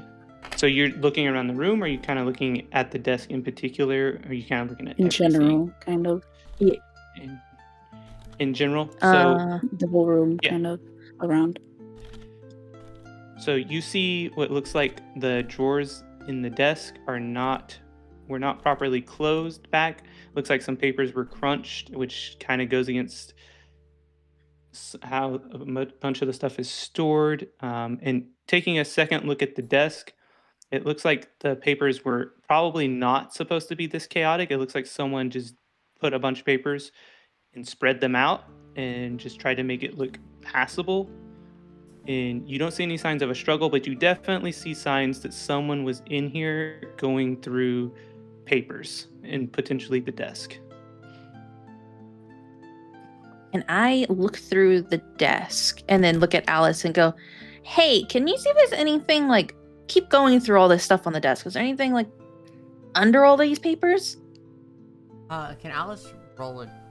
Can I do a kind of a I think investigation check to see if there's anything that seems like it's missing. I know it'll probably be or like something that's out of place specifically in terms that's not research related. Yes. Investigation, correct? Yes, because you gave me something specific and you aren't looking for something hidden. Oh shit! All right. So, what was your question? I just want to make sure I give you a good answer for your role. Lily 2 just asked me to see if something's missing or something's out of place. Specifically look through the desk to see if there's something that is missing from this research, that like maybe like a book or like pages missing, or if there's something that's out of place on here from what she was researching. Yes. That sort, document wise, or books, or like a set of documents where like there's certain pages missing. Yes. So you notice that everything kind of looks pristine, but you notice something odd. There is one book that doesn't belong here at all, and it just looks like things were stacked on top of it, and it's just a simple poetry book. And when you pick it up to kind of inspect it and understand what's going on and see, is this just something that the professor is interested in, you kind of just see no signs of the professor taking notes or anything, but there is a slip of paper that says, "Please return," and that's it. It's in the book, or is it like it's serving as a bookmark on for a certain poem or something like that? Nope, it is in the book, just in the front of the book. Please return. Is there any say where it says "please return" to? Nope, but you can see that this is definitely have some sort of cataloging system, like it would be part of a library or something. To the library. Lilith is gonna go, "Oh, I love that author," and reach for the book. All right. So you guys are gonna head to the library? Yeah, as we walk, I would like to do perception on the book, actually, just to see what pages were read the most, how long is like anything I can see passively. But I love this author. See if the book has been written in or something. Hey, nothing immediately that you can see. Okay. And so you guys are gonna arrive at the library, the college library. So it's a relatively nice library. It's got candles lit. It's well stacked with books. And like you were, it like was mentioned offhandedly before by someone, when they said that this city was the last bastion of knowledge. Looking at the library, you are starting to see why people say that. And so I assume you want to find out where the book belongs and go to place it, correct? Yes. So as you go to do that, you find a journal in the place that the book should be. Alice is going to look through the journal. As you flip through the journal, you can see it's somewhat cryptic, but you can also see that it's a detailed journal almost of like the doctor's experience, and you see she is mentioning weird dreams that she can't explain, and it's concerning her because in the dreams she keeps getting kidnapped and things keep hunting her, and she keeps waking up and it feels like a never-ending nightmare, and she's pretty sure it's something to do with her research on finding the location of a missing book.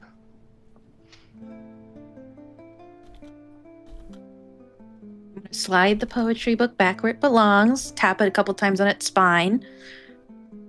Just, good book. It talks about her looking for her book. Did she mention anything about getting closer to finding it? Not in that particular journal, no. Can I investigate this book to see if you said there was kind of cryptic. Can I see if there's any like patterns to it? Any like anything that could be hidden in a code? Yeah, give me a perception check. Back. Nope, nothing that you can discern from it.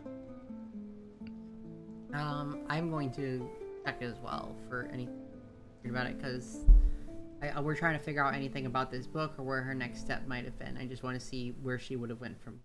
If there's any indication of why she went missing. All right, as Alice does that, Lila too, again, glasses type. So, Not new.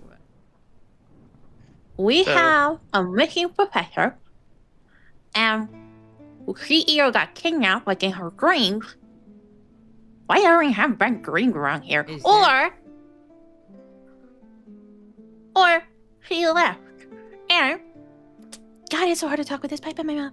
With her having put this poetry book in place of her journal in hopes of someone finding it, I presume there is some evidence that maybe she left on the run. Let's see if there's any other books she checked out. Is there some kind of checking out system for where she has to in a desk or something, or does she just? Is that how it was like? So no, there would definitely be some sort of scholar or librarian, but as you are walking to ask, you guys hear a loud explosion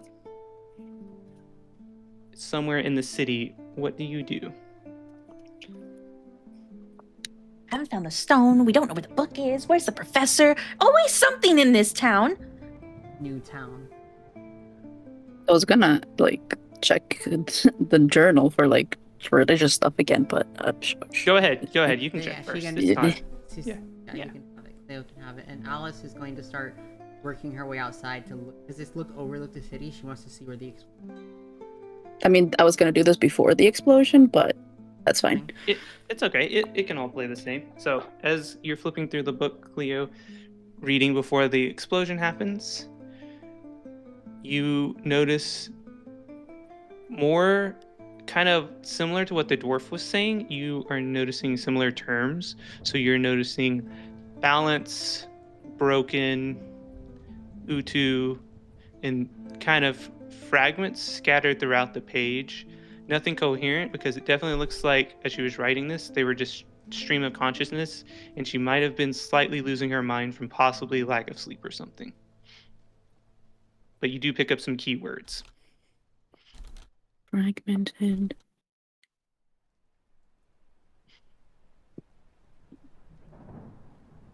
And then big boom? Yep, and as Cleo's flipping through and reading this, there is a big boom, loud explosion. And you guys said, so Cleo, you're reading the book, so I'll let you decide how you react. It sounds like Alice tried to go to the highest point outside immediately to get a vantage point. Is that correct? All right, I walk over to Cecil, put my hands up. Can you give me a lift, big guy? And I look at her, pick her up with where it's just under the armpits with both hands, and then just toss her over my shoulder. All right. I know Cleo, you're sick, do but you okay. put the book down and follow them, or do you kind of stand there for a second?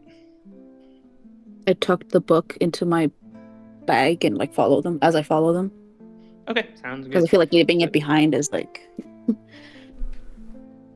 That's fair. If you didn't take it, I was gonna. As you guys are looking out over the city, you get kind of a view because you're still at the college in the library. You're just outside, kind of in a little patio reading area, and you see smoke blowing up from a random section in the city. You are not familiar enough with the city to know what part of the city that is, but you definitely see evidence of some type of fire or explosion or something. Is there anybody else near us, people-wise? No, library was pretty dead. There's just a few people doing some extra studying, and when the explosion happened, they did the same thing. They all kind of got up and went outside as well to see what they could find out. Can we make out the librarian? What? Okay, 2 questions. Which question do you want me to answer? Sorry. I was gonna ask if they were looking out near us at where the explosion was. Yes, definitely. wanted Cleo, to ask did him. you want to find a librarian? Sorry. Can we by a glance, can we see which one was the librarian? If the librarian is standing among these people? Yeah, you can see a librarian relatively close by. They're kind of Can in more formal white robes. can we ask her for, or the librarian for a map of the city, of the I was town? just gonna ask her what part of the city that was. But it'd be easier if we That just had a sounds nice. map, I mean, right? they're everyone's saying We could ask her while asking for a map. Lilitu gets like comfortable on Cecil's shoulder after having been thrown, starts glancing around everywhere, looks down at Cecil and goes, well, there goes their 200 years of like peace or whatever they were talking about, and starts looking for the guard that's supposed to be ushering them everywhere. Yeah, so the guard, he was standing politely outside the room. He heard the explosion and went out and saw it, and he immediately came looking for you. Cleo is asking the librarian, while this is happening, there's potentially a map, and the librarian says, none that can leave the library. I can give you directions or a rough drawn sketch. And about that time, the soldier comes running in, and he says, there's an explosion somewhere in town. I'm going to go see if I can do anything to help. And As so he's running starts away, you just hear off. Lilitu, you scream past him, but where is the explosion at? Okay. He turns and he says, are you guys wanting to go? We might need all the help we can get. Might be a lot of injured. I'll converse with my friends, but can you tell us where we need to go there? And yeah, he just says, I'm trying to think of the correct verbiage. God, I'm so bad at inner city stuff for this. He just says, it's over near the wall exit near the coastal side. And so came in, right? he gives you not the way you came in, because you came in from the river, but it's definitely close-ish to the wall in a housing district.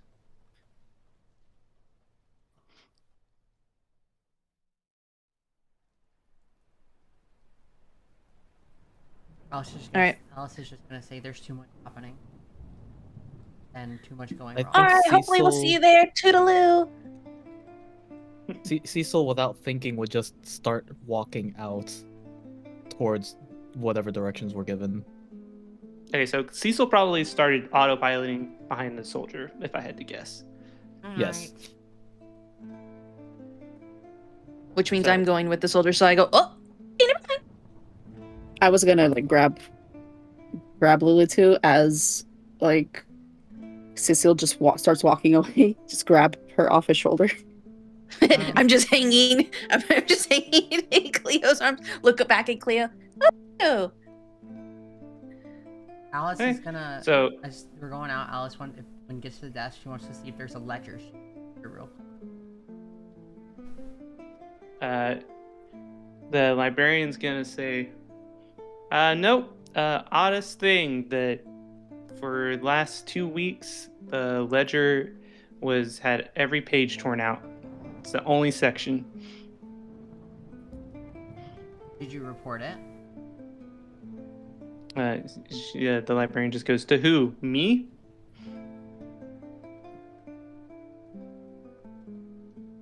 The city is going to fall apart because of their own. And then she's going to cut herself off and just keep going. It's kind of nice they trust each other. Everywhere else is so dreary. Is it a good idea to let the human wander off by himself? Absolutely not. Cecil! So you guys gonna follow the soldier all the way to the sewers? Yours? Yep, because that's where the explosion is. Oh my god. So I'm gonna just cover Cleo's nose. Oh no! Oh no, I'm so sorry. So as you get to the housing district, you see a giant hole in the ground, and you can see directly into the sewers. And it's a circular hole, like a spherical hole. Is there any other guards and stuff here that we know, like the captain? Nope, it looks like you guys managed to beat them there. Ah. Okay. Is that one guard with us, or is he already wander off somewhere else? No, he's with you guys. Are we Cecil in the just looks sewers, or are around we to at the see if entrance there's. of the explosion? You're at the site of the explosion, and you can see into the sewers. Are there people around the explosions, like gawking or anything? Yeah, there's a bit of a crowd starting to form. It looks like. Is there anybody kind of like leading anything, or like telling people to back off or control the situation? Nope, there is not currently. You see the guard hasn't left yet, but he is slowly starting to make his way to try and do something. Alice is gonna try to get to the front of the crowd and gonna kind of yell, "Did anything come out of the sewers?" And See if there's everyone's any gonna response. say no. Like, you mean crawled out of the sewers? You hear someone ask from the crowd. Alice is gonna grab the guard and pull him down to basically whisper and tell him this is how the other cities were attacked and destroyed. Get the guards here.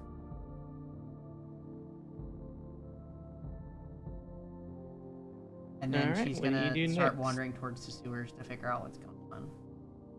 Okay, so I assume you kind of want to walk up to kind of like where the hole is and kind of peer over, or are you already peering over? I am gonna walk up over and peer over. So is she ignoring the person who asked about crawling? Yes. Because they're asking like crawling, like they're trying, like almost like panicking. They're not asking us.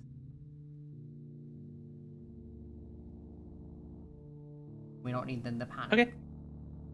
What would you guys like to do?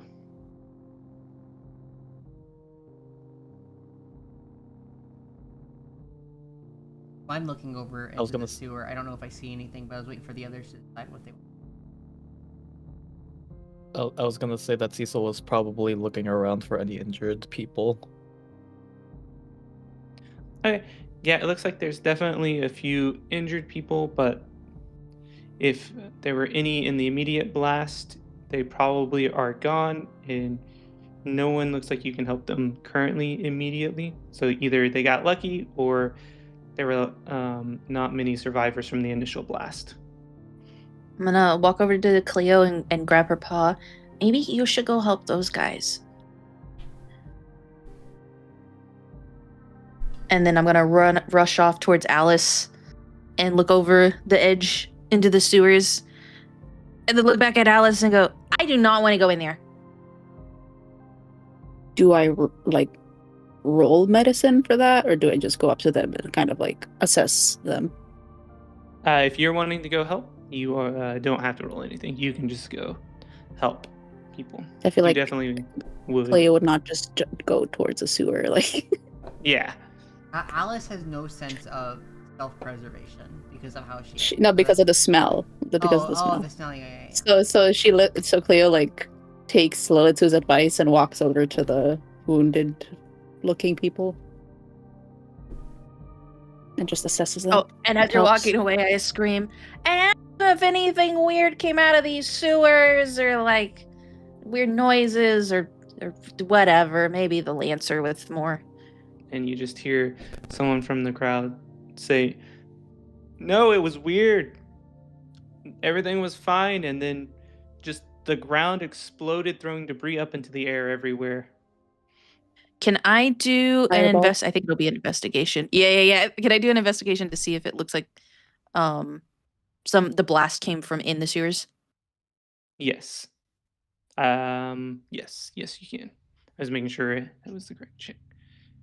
I mean, I would rather it be like anything else, but from what you can see, it definitely looks like it came from inside the sewers. All right, I'm gonna look at Alice and go, is it magic again? Am I able to tell, or no? Without using.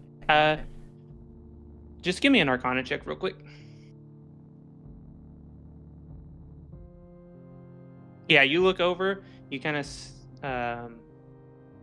can tell from a quick glance from the damage and the singed pieces that this was a very powerful fireball spell. I'm just gonna say fireball. Oh no. How far is it down to the bottom? Is it water down there? Or is it debris? Is it like a pathway down right now, or is it just an empty hole? So it's straight down. There's debris in the initial area, so it looks like the top part of the sphere, like the top quarter, kind of would have been where the sewers were at, sorry, not the sewers, but the road, if that makes sense. So like where the fireball initially exploded, there's a big sphere in the sewers, and there's no walking distance. There's debris kind of in a circle down there. Water's a little bit of everywhere, kind of matching the shape at the top. But if you wanted to get down there, there's definitely a way to walk on the debris and go look down there around, if that's what you're asking. That is Alice's. So like a crater. Alice's intention is to go down there. Okay, so Alice wants to go down. Does I'm anyone else gonna want run over to the guard that was like showing us around and like tug on whatever I can to get his attention and make sure he's paying attention to me. All right. So he says yes. Assuming. All right. Okay. Cool. I was like, assuming I have it, I'm gonna tell him. Listen, when we were traveling over to Igder, we saw this before. Okay, and we have reason to believe that this means that this city is going to be under attack. And I know the sending stone doesn't work, and we weren't able to find out why, because everything keeps happening in this town, and yet you guys all seem to think it's safe. But you need to tell whoever's in charge that you guys need to get ready. He just and then I'm going to run back over to Alice.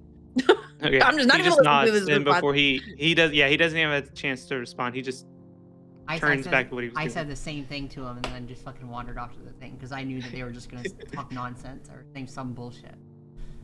They had no idea. They're all incompetent.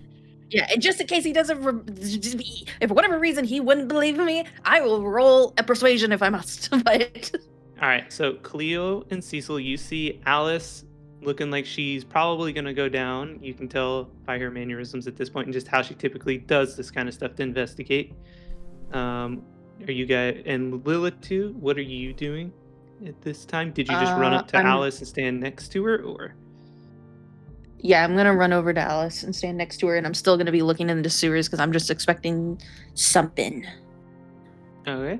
And Cleo and Cecil, are you guys going to join them at the edge, or? So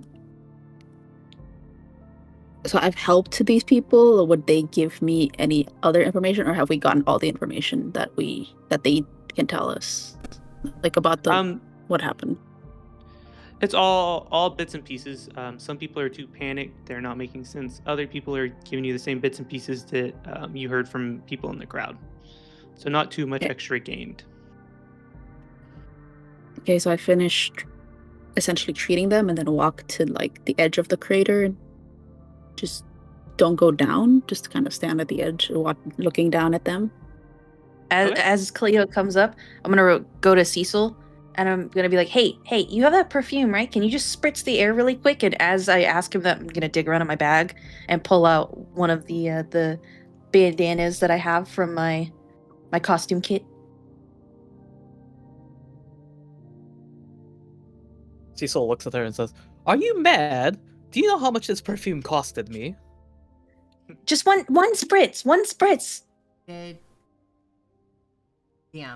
Wynn's journal... Did it mention where she was running from monsters? I didn't say if she... I guess, yeah, because she mentioned it in her nightmares. It did not say where. No, it seemed like someone that was sleep deprived and felt like they were trying to convince themselves they weren't going crazy.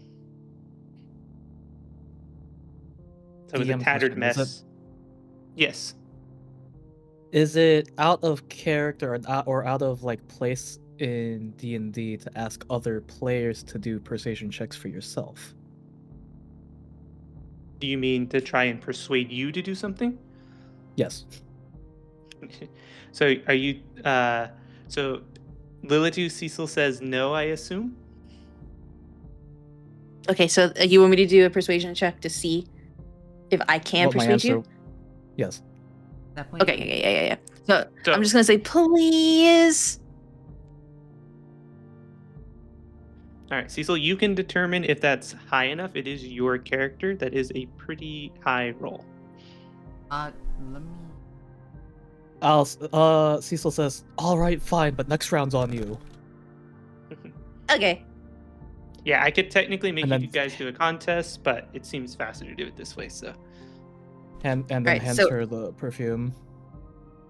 I'm gonna hold it far away from the little bandana and do just one spritz and hand it back and say thank you, and then I'm gonna rub the bandana to get the smell all over it, and I'm gonna run over to Cleo and go, here you go for your nose. with that Cleo done, kind of like grabs it with like a pinching motion with two of her paw fingers, or like, I guess it's better than the sewers. Its perfume is really strong and very what's it called? I Chemically. tried to hold it away. yeah, I was gonna say, Cleo is now choosing between burned nostrils or smelling sewer. Oh my god, I used to have a chart of it for what they kind of mean. Whatever. Is there I anything now hang we're it down to? around Sorry. my neck instead because it's probably strong enough that it'll come up and like I can It'll- see that. Yeah. dampen the sewer smell. Okay, yeah, that makes sense to me. All right. So, are you guys looking to think- drop down think into the Lilith sewer? too. Oh, sorry. I do Alright. I do a little bow. Back over to Alice. Once everybody's down, that's when I'll continue. Okay, so you guys are just going to drop down where you can land relatively safely in the sewer, avoiding obviously the sewage. I want to try to do a backflip and land on my feet. Cecil Without just touching the question grossness. their sanity, going like, "You want me to jump down there, where there's human excrement?" As he's Alright. talking, Cleo just kind of grabs him and yanks him with her. All right, so. And then Cecil, not paying attention to that, just sort of falls face down flat and then into the water. All right, all of that happens exactly as you guys described. Sweet! I do a little backflip and land on my feet and everything. Yep. All right, so I land on my feet and then I go, nailed it! Oh, Cecil.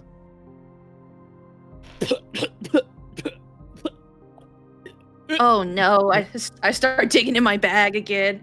I'm sure I have like something in here for you. Something. Are you a size XXXXXXXS by chance? No, I don't think so. Here, and I pull out what my biggest shirt I have, which is basically a handkerchief. Here you go, buddy. Alice And is then just- Cecil just takes the entirety of the perfume, dunks it on that handkerchief, and just rubs his face on it. Alice is gonna use. Fair. She's gonna stare and just for like 5 seconds and then sigh. She's just gonna cast predestination times and clean him the parts that are not in the water. So, Cleo's just doing exactly what I'm doing in real life. I'm just scrunching my nose in disgust, like for both the sewer and the perfume. How do I delete the item? Right click it, and it should let you delete it. If you're Oh, on sorry. if you are in edit mode, I don't think you can do it from view mode. Oh, remove.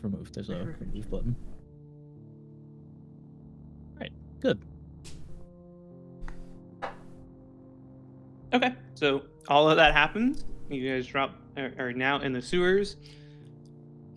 What do you do next? well, now that we're down here, is there anything that we see that we could on the top? Any down the different passageways that weren't visible? Any bodies? Any bones? Any issues. So, are you looking for specific clues? I am, yeah, as anything that I specifically mentioned, or any like. Okay, yeah. Roll me an investigation check.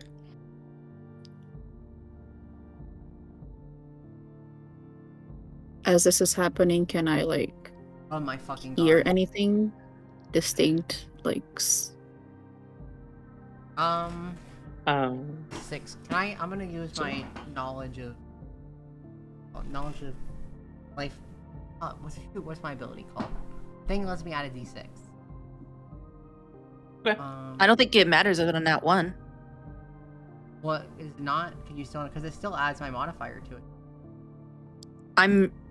I don't know about. I'm 90% sure that Nat 1 is automatic fail regardless of additions.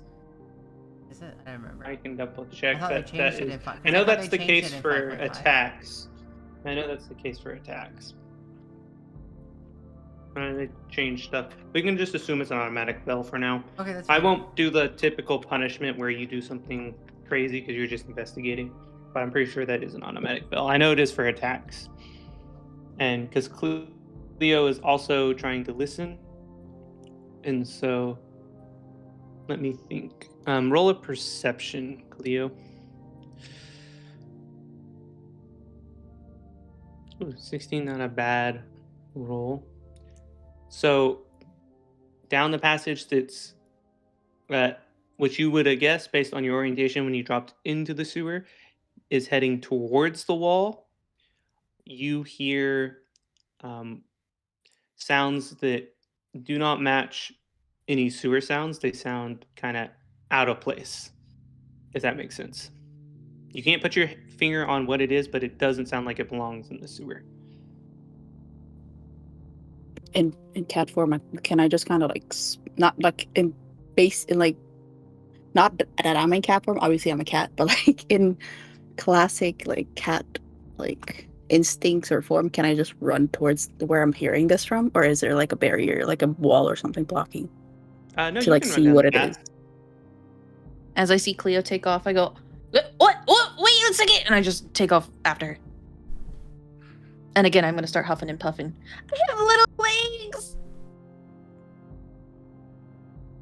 Okay, so Cleo, are Alice and Cecil just staying where they are while this happens, or watching? Alice didn't see anything because she's blind now. Apparently, that's the only indication of something happening.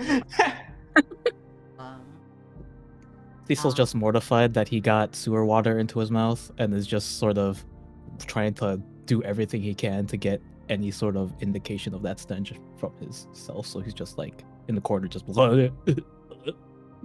gagging. Fair enough. Okay, so you round the corner, Cleo, and I assume Lilitu is on your tells. And kind of in the way in this narrow passage, you see a mound of black goo that looks like it is slowly moving and swallowing some hastily stacked body parts. Black goo. Who sees Wait. it? Is it Ew. just Cleo and Lilitu that see it, or have we not seen it? If you follow them, you will eventually see it. But mean- if you have not followed them, then did they are follow the only them. ones that see it. I did. In follow cat that. speed, kind of just run that way is like pretty fast. Black Okay, goo so- consuming parts. Yeah. Yeah, so Cleo sees this, and I'm Alice still do- trying to make Can I feel as because I have like light, like holy powers? Would I be able to feel if this is darker powers in contrast to my own powers, or would I have to roll something for that? You. Sorry, I'm thinking how to paladin answer this thing, not so much correctly. Alright. Yeah, you would not be able to tell unless you had like detect good and evil, I believe. So I don't think you can naturally. No.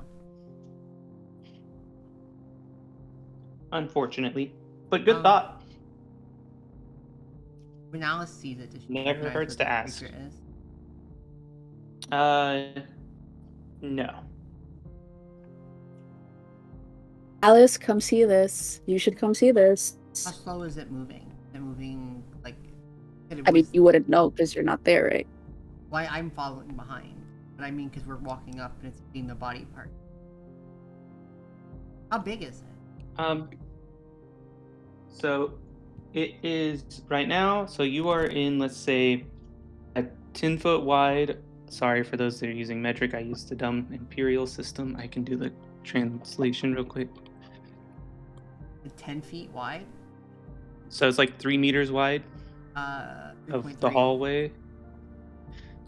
And it is it's taking up the full width, and it's about half the height, which I don't know about. I would say it's 10 feet up. That is. And it's just slowly, like mindlessly consuming these body parts.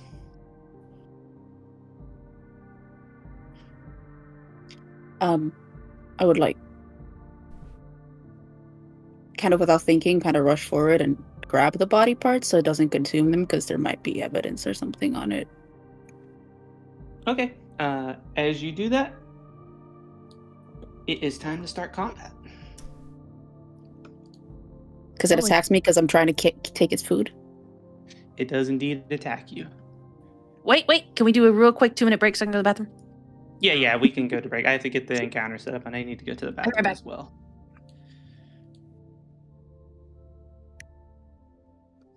Everyone, let me know when you get back. All right.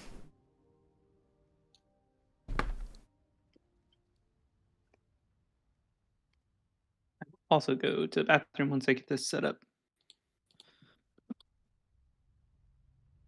Haha, it does exist in this. Let's go. I don't have to hand roll it up.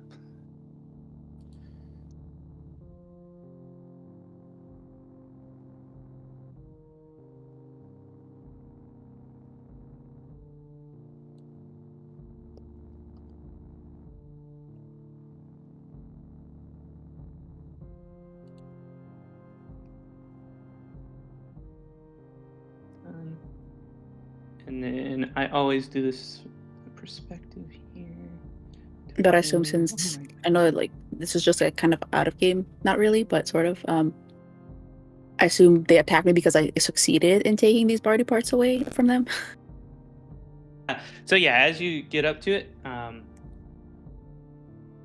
it basically, it's like both.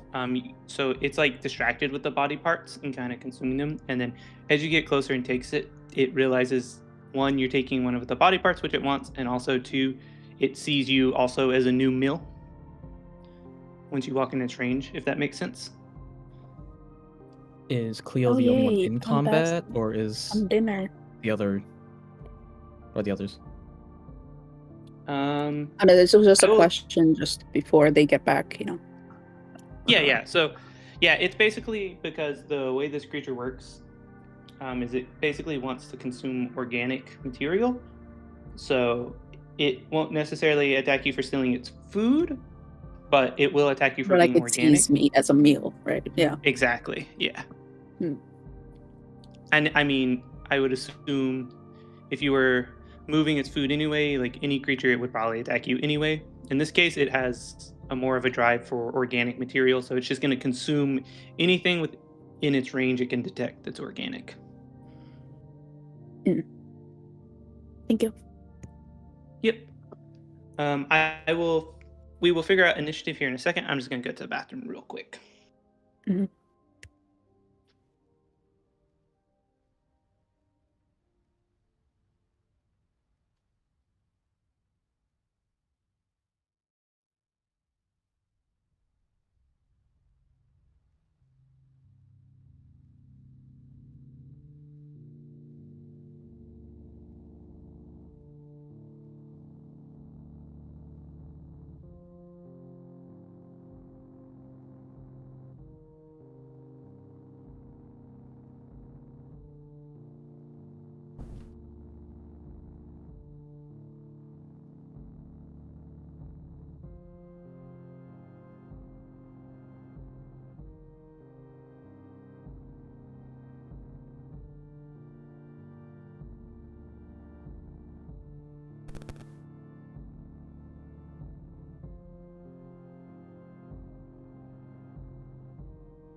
Okay, sorry. I am back. Is everyone ready? See.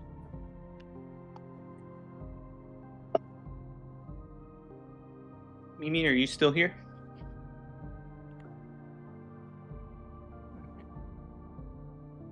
Is Eve still here? And then Song, are you still here? Yep.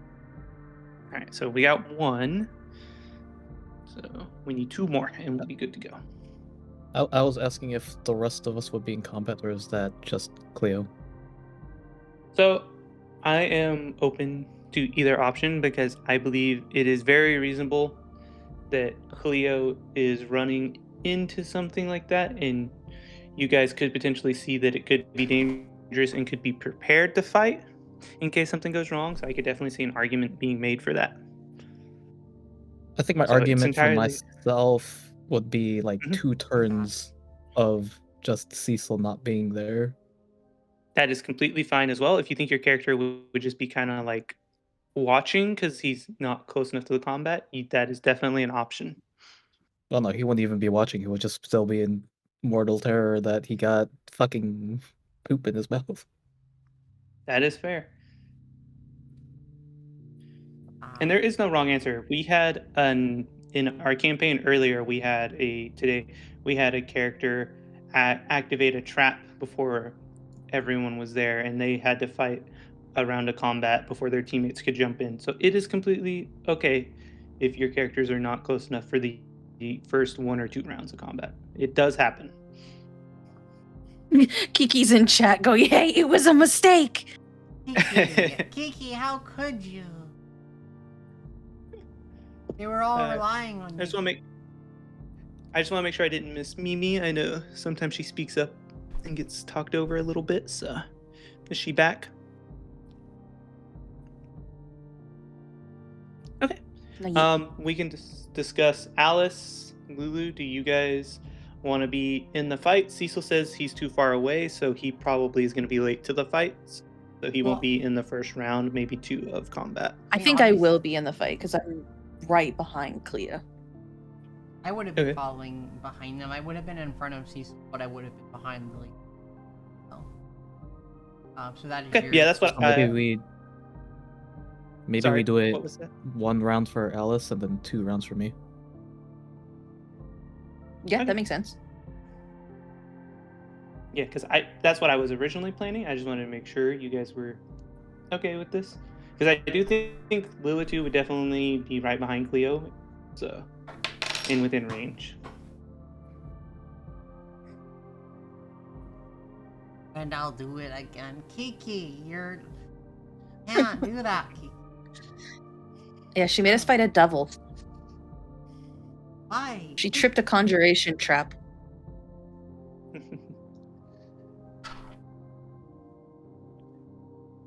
I am just getting this ready for when Cleo gets back.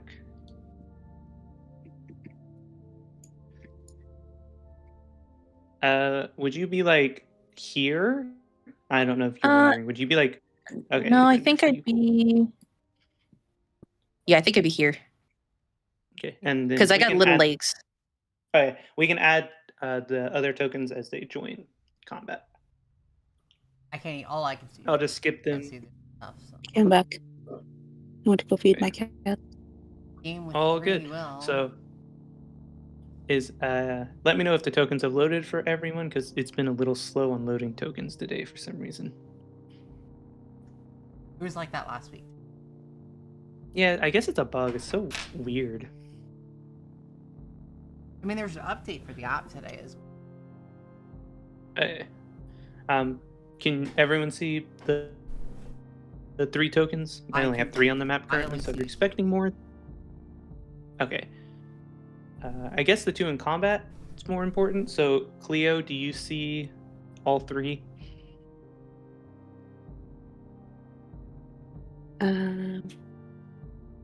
I see myself and Lily too. You don't see the cube. It's so funny. It's so random. Oh, no, I don't see the cube, but I see the other 2. I see the cube and myself and Lily too, but not Alice. Okay, that Yeah, they're not in. I wasn't counting the cube. Sorry. Nope, that is correct. All right, there's only 3 of you. All right, so let me just place the cube here. Hearing it. Kiki is always yelling. What are you talking about? Your normal volume. Just making sure that I read this correct. Alright, so it is going to try and attack you, and it misses. So now that means it is Lilitu's turn. All right. Me.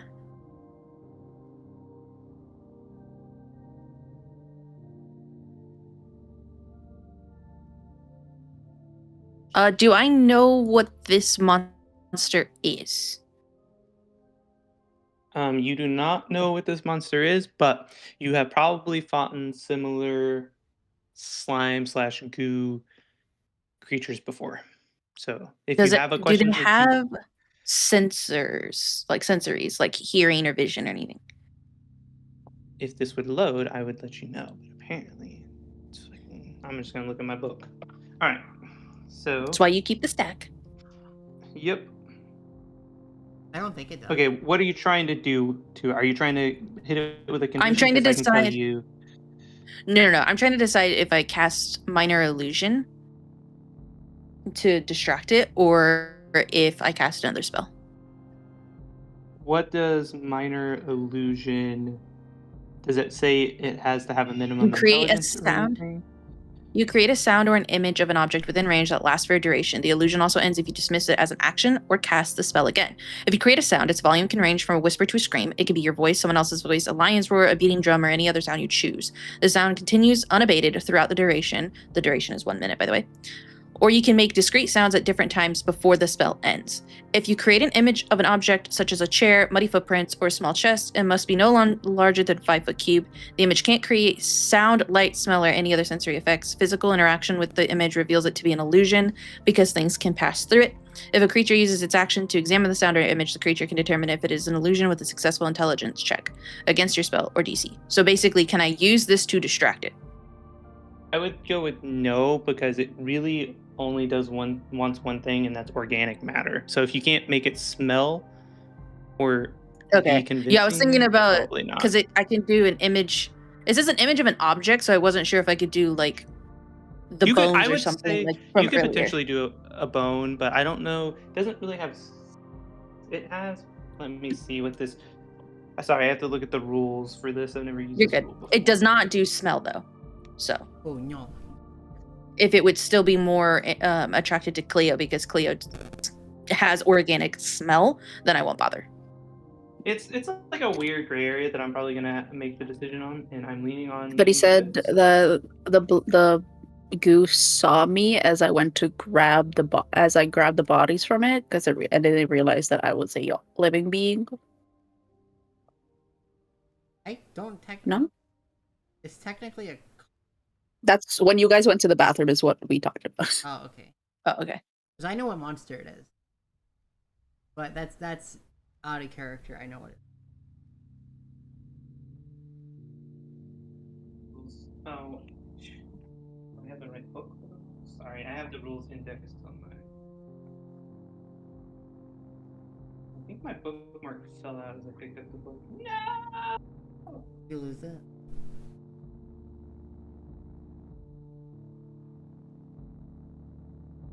The card. Oh, somebody made me comfy. Thank you. This Toma Foes, I think.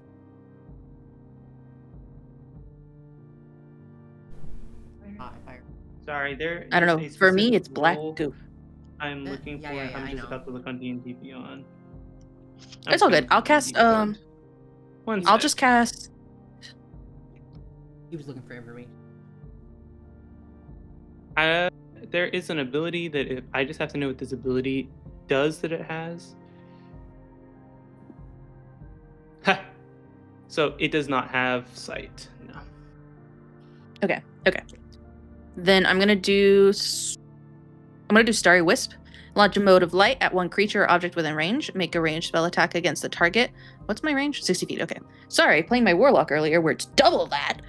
On a hit, the target takes 1d8 radiant damage, and until the end of your next turn, it emits a dim light in a 10-foot radius and can't benefit from the invisible condition. All right, it's radiant damage, you said? Yes, it's radiant. Right. Wow, 19. Strong roll. That yeah, hits. For a whole whopping 2. What? Right. UK. Got excited for you. Oh, for my 2. Yep. For your big old 2. All right. So Cleo. Yeah, Lilith is just kind of oh shit, as she throws it.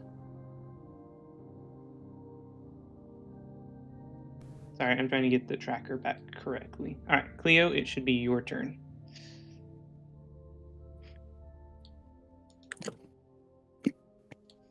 I jump back from it. Okay, so as I cast just Sacred Flame. Can I do that? Yes. So just make sure you don't move out of its attack range, which is typically 5 foot. So as long as you're within 5 foot, and it doesn't have to be perfect. Bit, Yeah, like, you're close enough there. Yeah. If you just leave its melee attack range, it gets an attack of opportunity. So. I am checking. I have to make a on a dexterity saving throw, or take 1d8 radiant damage. All right, it did not pass that, so it takes the damage. Good job, and you are welcome to add. You guys are welcome to add any flavor text you want to your attacks. All right, so we are back to the goo, and then Alice, you will go after the goo. Okay.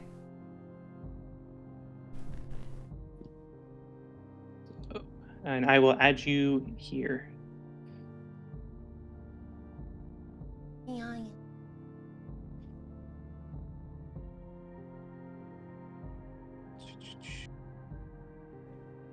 All right, it is going to move a little bit closer and try to attack again.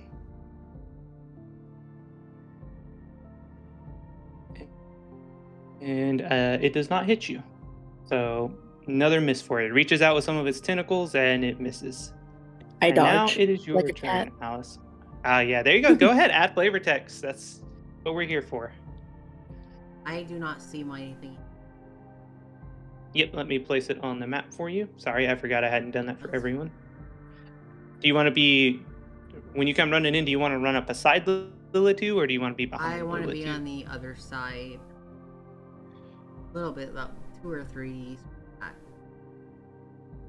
Okay, so you can move this once I place it. Is that about where you want to be? I will know when I see it. All right, let me see if I can hide and show, and if that forces your thing to load. Oh, I see it. It'll be right here. Okay, and I think it saved your green border from whatever condition you had last time, so there's nothing special. Yeah, it's all good for now. That's fine. Is the cube, is it kind of like fluctuating up and down, or is it solid? Like, is there points where I can see like the back of it? Yeah, you can see over it, and it's gelatinous, so it's very liquid. I want to target one of the back corner that's in front of me. I want to use cast ice. All right. That hits. That hit. Oh wait, no. Okay, that hits. Okay. And then. Yep, and then I'll do the save. It is 1d10 piercing damage, and then hit or miss. So he takes the 10 damage from that if it misses, and it takes 2d, and it must save on a dexterity saving throw. Okay, so I'm gonna save on the dex real quick and tell you if it passes or fails, and then let me know one more time what that entails. Sorry, I thought you were rolling it. No, you're good. It failed. I figured it was going to, but it never hurts to be safe. All right. Yeah, so it takes the 9 piercing damage and then the 9 cold damage. Oh, it takes 2 sets. 2 different sets of damage because I don't remember what the immunities and resistance are. 9 pierce and 9 cold. Mm-hmm. Okay, it does not. Alright. Let me check something real quick. Okay, so you see the cold portion doesn't really affect it. It doesn't really freeze anything or do anything, but you do see some of the goo get destroyed a bit by your piercing portion of that spell, if that makes sense. Like as it drives into it. But you don't see the ice affected at all. Seems unfazed. And you said 9 damage, right? Yes. All right. That was now it would be. Right, the goo already went. He's sitting out. So it's Lilitu's turn. Okay. I assume I can touch Cleo. Definitely. Okay, I'm gonna cast Heroism. A willing creature you touch is imbued with bravery until the spell ends. The creature is immune to being frightened and gains temporary hit points equal to your spellcasting ability modifier at the start of each turn. When the spell ends, the target loses any of the remaining temporary hit points from the spell at higher levels when you cast this. Yeah, we don't need that anyway. All right, so I'm gonna cast Heroism on Cleo. Okay, so and Cleo gets how many temp hit points? It's my spell modifier, which I think is my charisma. Okay, I need to plus my proficiency, which I think is 15. Or 15, 5. Shit, 15 would be insane. So 7 because I think it's my charisma.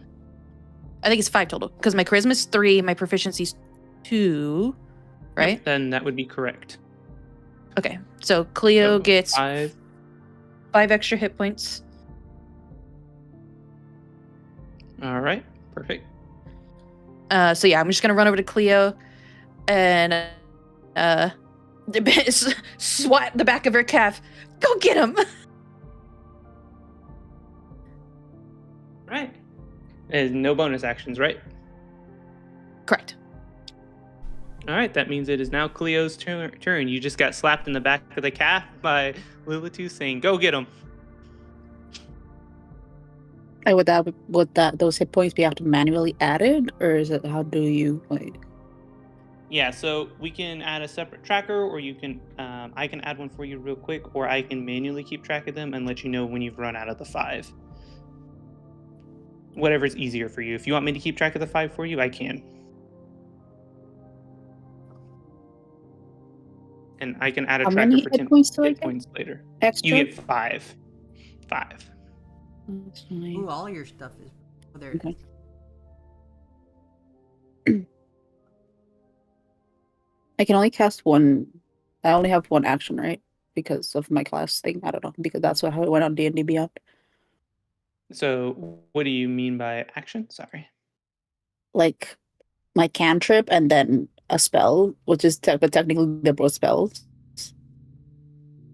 So your cantrip you can cast as many times as you want, and that is one action. And then you can cast level 1 spells for the number of spell slots you have, which you have 4. No, but like at one time. Sorry, like if I have your question? to do a spell now. Yeah. Yes, so you get like one action. One thing at a time, right? Yeah, unless you have a bonus action, correct. Yes. Sorry, I misunderstood your question. Do Sacred Flame again.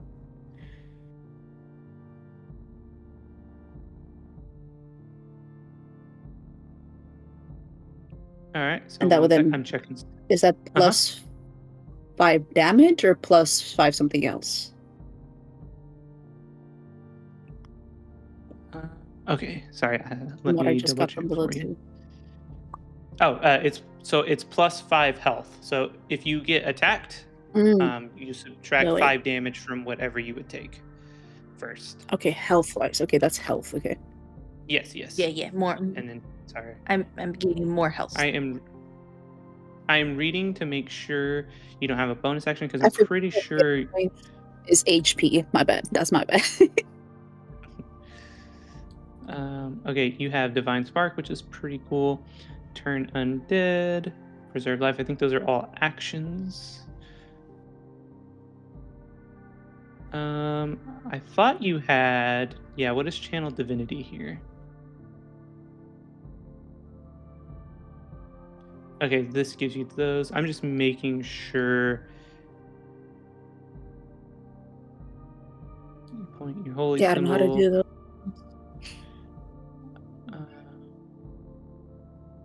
Yeah, so I don't think you have any bonus actions. And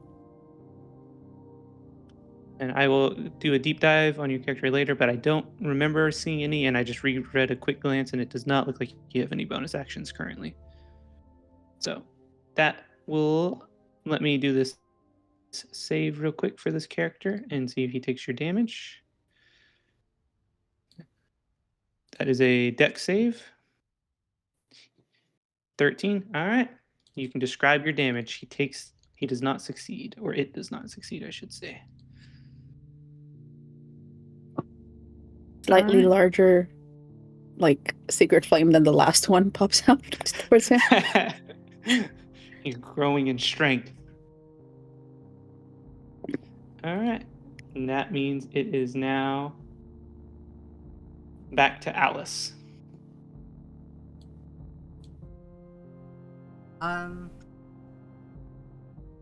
Alice, we're trying to figure out what we can do. Alice is going to use magic missile, 2nd level spell slot. Still trying to figure out what this is and what we're doing to it, because it doesn't seem to be really getting affected much by what we're doing. I assume, correct? We're chipping away at it little by little. It's definitely shrinking. Yeah, you're definitely chipping away at it. It's not half as small yet. It's about 2/3 the size it was before. I'm gonna try to do what we can. Alice is gonna use magic missile at 2nd level. Big damage. Yes. Good doing. Let me go adjust that health. 19, right? Mm-hmm. All right, so there is about a quarter of the cube left after you describe how your missiles impact it. I'm going to launch them, and I'm going to have 2 of them hit them on the left and 2 hit them on the right, going around Cleo. All right, sounds epic. And we're gonna do the black goo, and then Cecil, you will be up after this black goo because that would be your 2 rounds. That win-win. Because you don't have a bonus action, right, Alice? No, I that's do not have a Vinny. bonus action now. Okay, just want to make sure I didn't skip any of your options, and I assume you didn't want to move, so... I will deal with the bonus action when we level up again. And I get more spell slots. Yelled at by a shiny cat. I might have to go feed her real quick or something. She's not that tiny anymore. She's pretty chunky right now. Yeah, she's a little fat. Oh, you're fine. So yeah, I have one. He has 10. Let me read what this thing does before I describe it.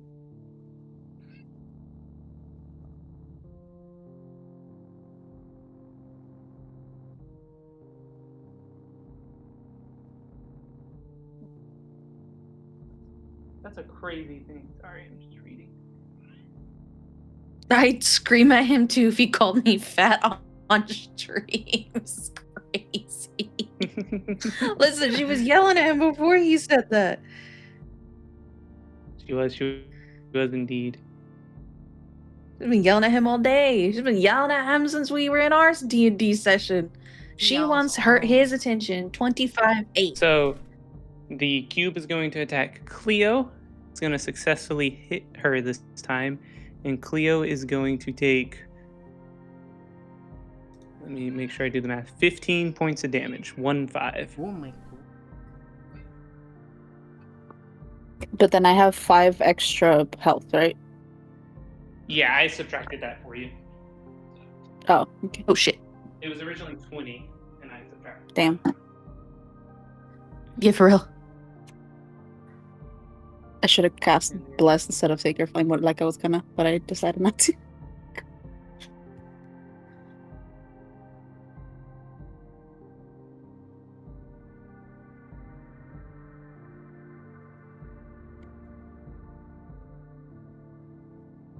So now, Cecil, what would you like to do?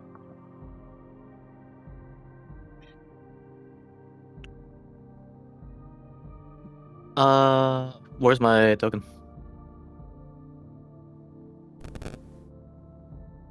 Yes. Forgot to put it on there, sorry. Alright, where would you like to run in at? I'll just put it on the map, and whenever you see it, you can move it to where you need to go. I think I'd be like over here and then like sort of just go in front of them over here. It's like 5 feet per right? Square? Yeah, so since you're running into the combat, I'll let you get close enough to get whatever attack you need to, but once you reach that spot, no more movement this turn. Yeah. I think it'd be just like slightly in front of Alice. Okay. And then, from here, just shoot him with the pistol.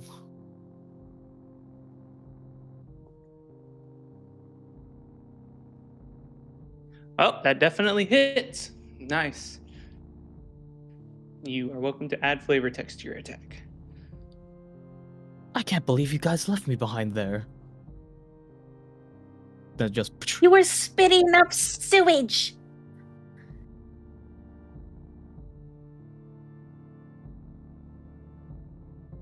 All right. It is Lilitu's turn now. All right. Going to Starry Wisp, which again, mode of light, 1d8 radiant damage. Cannot become invisible. I put the little flame in my hand, and I chuck it. That hits.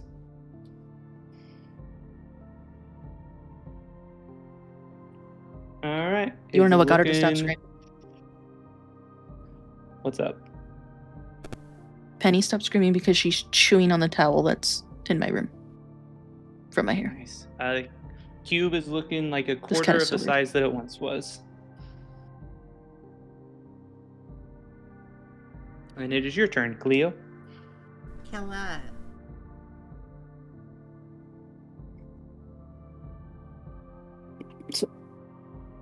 What? It's your turn. I don't know what Eve just yelled in the distance. I said your turn. Mm.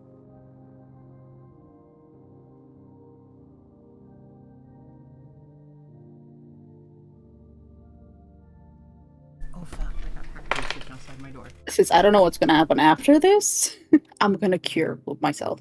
Cure my wounds. All right. Yep, go for it. Wow.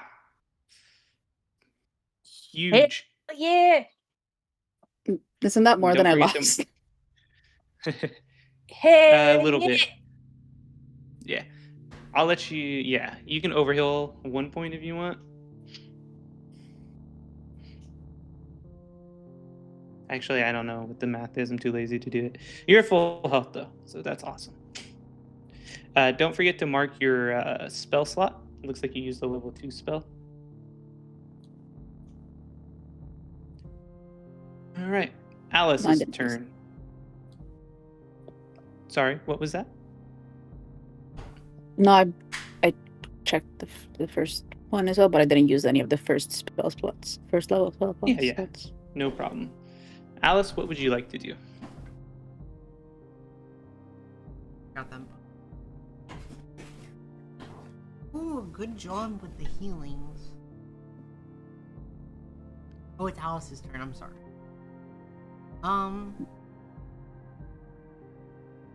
Alice is going to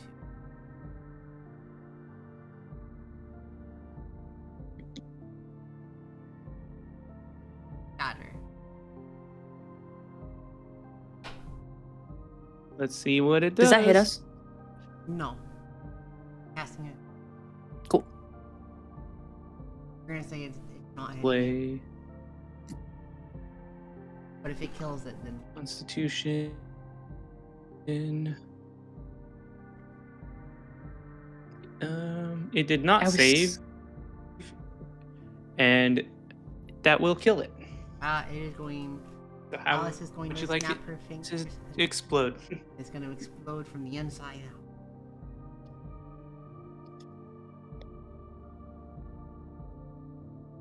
You guys have defeated a gelatinous object. Would she explodes it from the inside out? Does it get goo everywhere? That's what I was thinking. Are we just standing in front of this and We're just covered in goo? Definitely. Yeah, you definitely get covered in goo. Collect it, I want it. You just like moving my hands back and forth in front of me. Alice is gonna quickly walk. Some gone into Cecil's mouth again. Alice is gonna quickly walk towards where the. Tim, all in my fur. I'm just gonna say it on there. Alice is gonna say, make sure to collect that. Gonna walk past it and see. Past the. Collect what? Collect what? Still just shaking my hands in front of me. Oh God. Can I tell them the name of Clearly, I was just creature? standing Because still, I love like this- frozen I love this with in her creature's name. fur. Just be like, Because it's a silly Let's see. creature. This is out of character, by the way. Wait. The monster is called Black Pudding. check the corpses. I say as I stand there, so covered in goo. I think it was like I said, out of characters. It was a black pudding, right? Aaron? DM, my bad. Black goo. Black pudding. He's on his way back. Oh, okay. It's just, the name is funny. That's how I knew what it was. Yeah. Oh. Yeah, I was right. Alright. Yeah. So I think I heard Cleo wanted to investigate the remains that were there. But she's not going to investigate. Because she's just standing there with feeling sticky goo in her fur. She's like, check the corpses. I'm just rummaging in my bag for anything that'll clean me. Am I wearing armor right now? Do No, that right? Thing that Sokka did when he got sand in his mouth, where you just sort of just trying I think you were to wipe it off with your hands.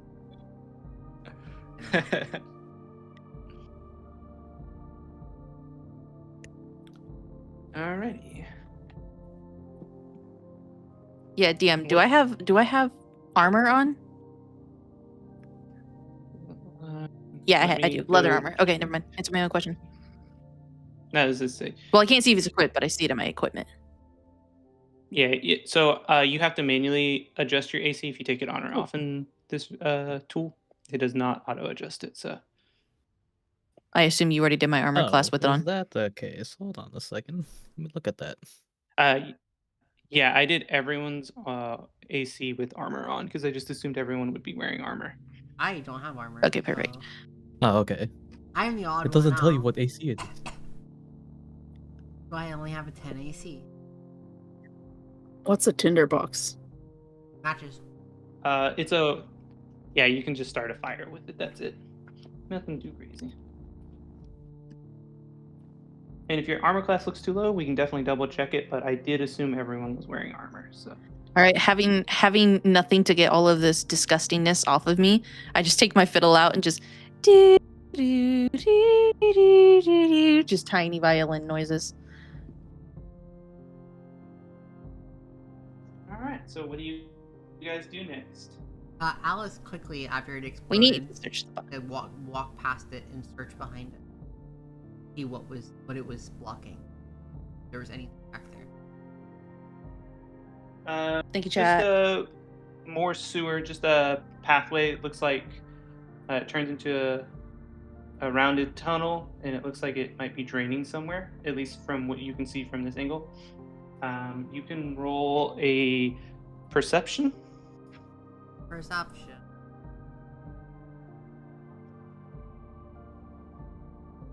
Funny. So as you stick your head around to look down there, you notice that something is wrong, or I say wrong, something is slightly off with one of the walls. It's going to be, let's just say, the left wall. It looks like slightly off. Like maybe something's been adjusted about it, or something is missing from it. I'm gonna push on it. Okay. So as you walk up and you push on it, it kind of just crumbles in on itself, and you can tell that this is some sort of tunnel. And it looks like it goes it looks like it goes under the wall.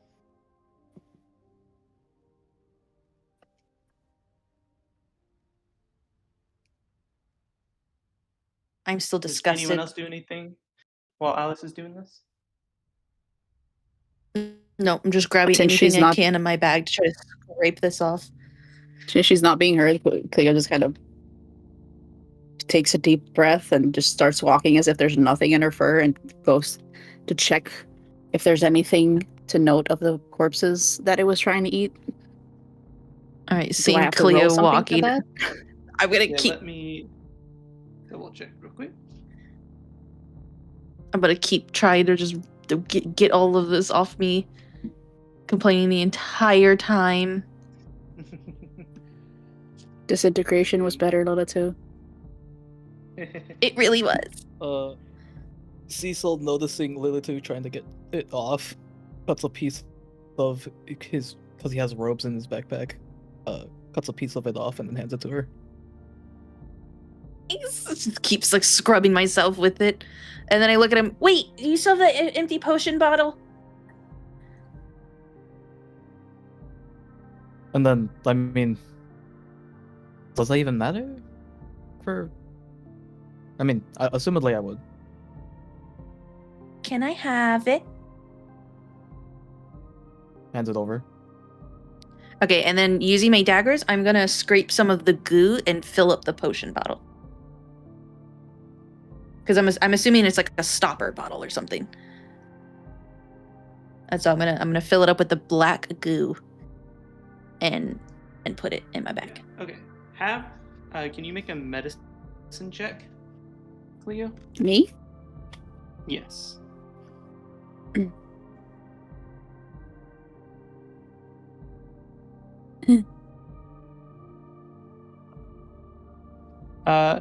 So what you notice about the remains is they're not humanoid that you recognize.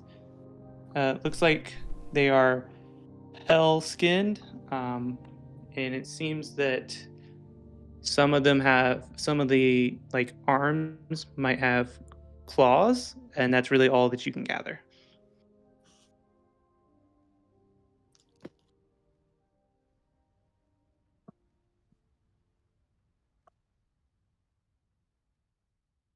Do I succeed in collecting my These black goo weren't in a potion human. bottle? Yes, you can have some. Sweet. Sorry, I was reading. Announced that they're not human. They're not human parts. Okay, I'm going to. Oh God, sorry. This is like. I'm trying to add the item, but I'm like, oh God. You need me to write it down and add it later for you? Not so good. I figured it out. I'm gonna walk over to where Cleo said they're not human, and can I investigate to see what they are? Oh, sorry, not you. That got stuck. I just had this. As she walks over, I tell her that there's like hell skinned and some of them are claws.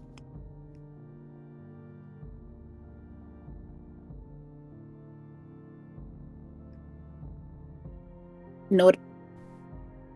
To note, I Actually, don't know yes, what you hell can skinned roll means. investigation. Pale skin. P-A-L-E. Yes, like I heard hell. No, sorry, like white, like super pale, like not see sun type of pale. Well, no one. And you said sees investigation? sun. I'm hearing Pell. P-E-L-L. Yeah, you can do that. One of the rare words his accent comes out in, guys.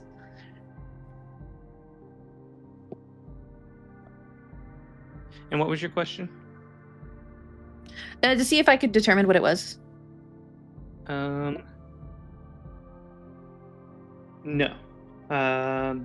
You cannot. You have not seen anything like it. I also had Cleo roll a medicine check for that, so go ahead and roll a medicine check. Oh, okay.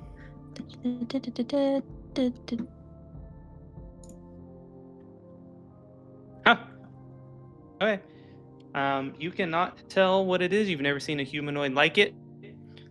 But you can tell that with your experience and what you've read, and just kind of how Lilitu, is from the Hells and has kind of seen a lot of stuff, that they are from the definitely creatures that have all of the physiological signs of something from the Underdark. Okay.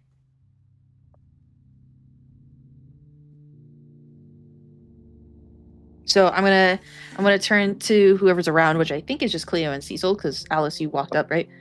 And I'm gonna say, wait a second, this is something from the Underdark.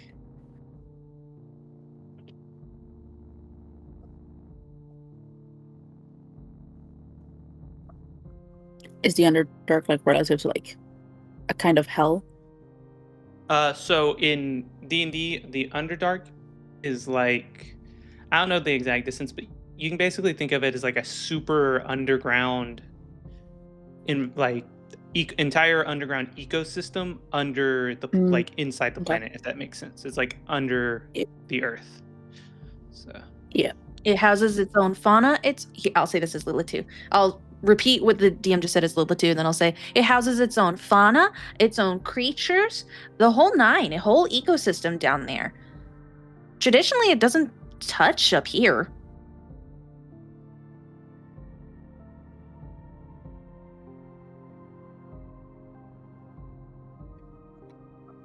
Yep, that answered. So, what do you guys do next?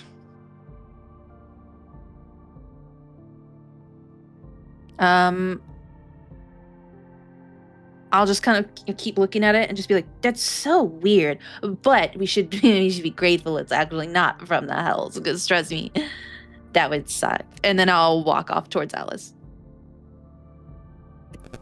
I follow. Alrighty. I assume you're following right behind Cecil? Muttering, why the blasted devil do these adventurers want to go into danger? It makes no sense to me. As I'm walking with Cleo, I go, and I don't say that because hell sucks, because actually some parts of hell actually aren't that bad. I say that and I'm just continuously rambling. Cleo is barely listening because she's just feeling icky from the stuff in her fur. All right, so you guys are caught up with Alice. Alice has found a poorly covered entrance into what looks like manually dug tunnels, and based on the direction, you can assume safely that they go under the wall. Do you guys go into the tunnel? What do you do next? I look at Alice, I reference to myself and say, could you help with this, and I just reference to all of me in the black goo. You have somewhere to store it? And I take out the bottle that still has space in it. I'm gonna... with some already black goo. I'm gonna use Predis, and I am going to kind of just like...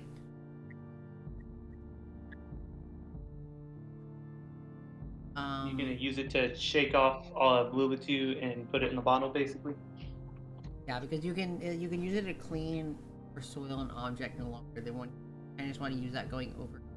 I'm trying to think of how to word it to where it makes sense. How to predestination, like a cubic foot area, and it just pulls it to. It can also be a. I was imagining, right? Which is it? Just like water bending in Avatar. Oh, that's right. That's what I was thinking too. Yeah, that's fine. We'll do that then. Because predestination. Because I would say you can also. Yeah, it's a cantrip, so you could probably cast it 2 or 3 times if you need to That's get it all usually- together. That's usually what I do. It's a very... You can't do big things with it, but you can do small things. Small noises. Lighting a fire. This is a simple enough Okay, task. We'll let you water bend it because that's badass. Yeah, okay, that's fine. In that case, I'm not gonna snap There's a my tunnel fingers. dark. I'm gonna flick my finger and just flick it over and...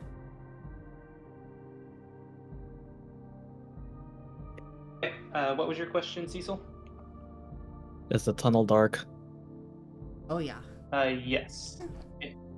You can see a bit of light, not much, because there's not much light in this world, but you can see the outside light trying to do a little bit there. I light my lantern because I'm a blind human. Alice wants Fair to enough. look through everyone that's here. We all need to rest. I would inform that we should inform the guards above, but I doubt they'd be able to tell which direction is up and down based off of how they've acted so far. That there's a tunnel that leads.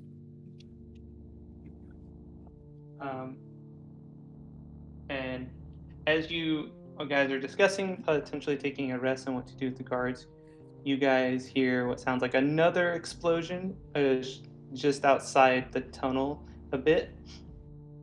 And what do you do? Is it from where we came from, or from the other side of the tunnel? The tunnel in front of you, so the other side. The other side of the makeshift covered one for outside the wall? Yes. Something is getting out, not in. I don't think we have time for that rest, Alice. We do not. And Alice Cecil sort of turns around and just goes like, nope, nope, nope. Alice is gonna start running. Not running, but quickly walking down that pathway. It's still in my fur.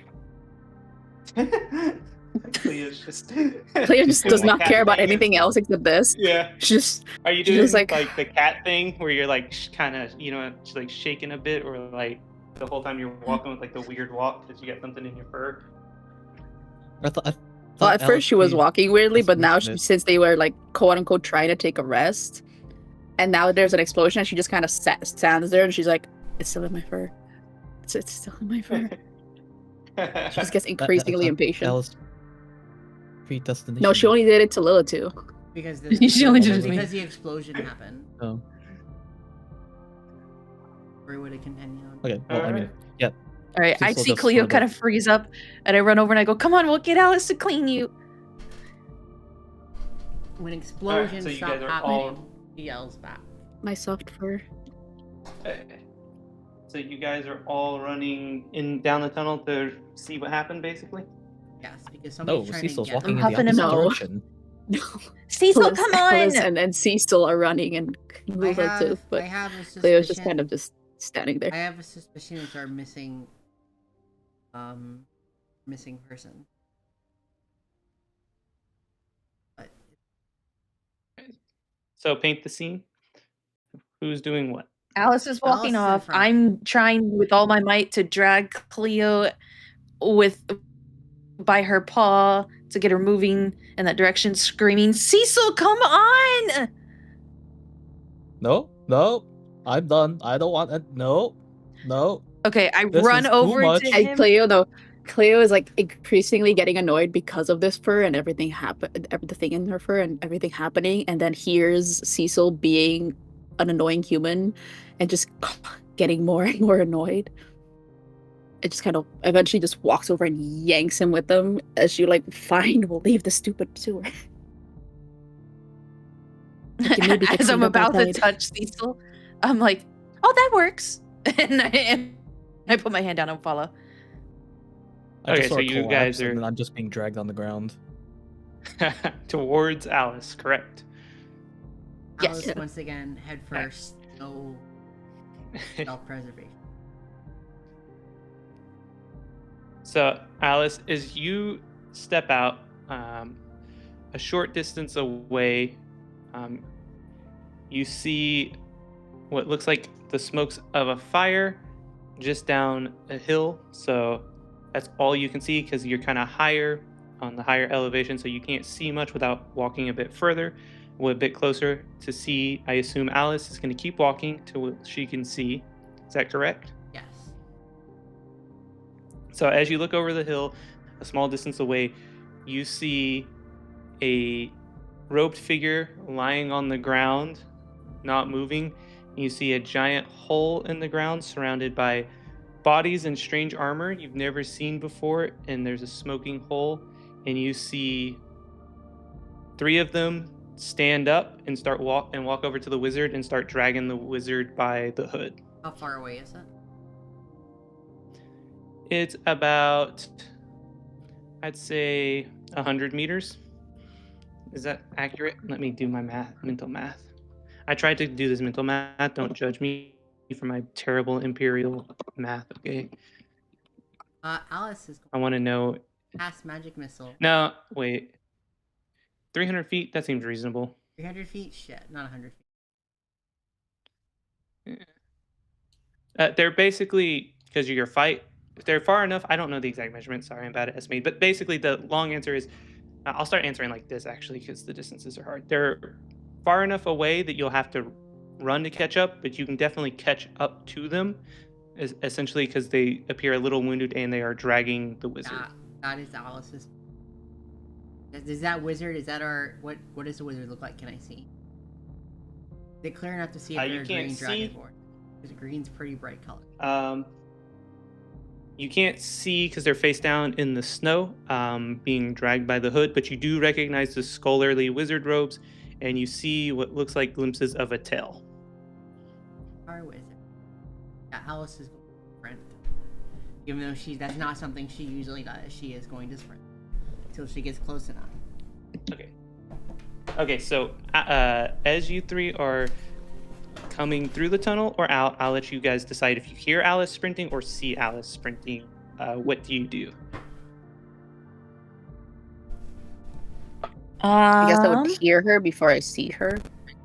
Most likely, I think. I'm assuming I'm still being dragged, so I'm just sort of being there. I mean, Alice will cast magic missile. As we get out, I drop him and just kind of run after Alice. I see Cleo running, and I start trying to drag Cecil by his clothes, and I'm like, "Come on, we gotta go!" And I take off towards chasing after Cleo. Cecil just sort of lies there, just sort of tears in his eyes. With, is it too much to ask for one day? A nice bed, and then just sort of like for like another 10 seconds, just being there, and then begrudgingly gets up and then runs. Fair enough. All right, so Alice will be first onto the scene. All right, Alice. So I'm gonna switch to the waist scene because I forgot to get one for the outside the wall here. But just know, just for a change of scenery and music, so you guys are fighting in the waist. I just need to get a slightly different scene for this, but it's about the mood anyway. So Alice, as you are sprinting, what do you do? As soon as they're in range, I will be using magic missile and use.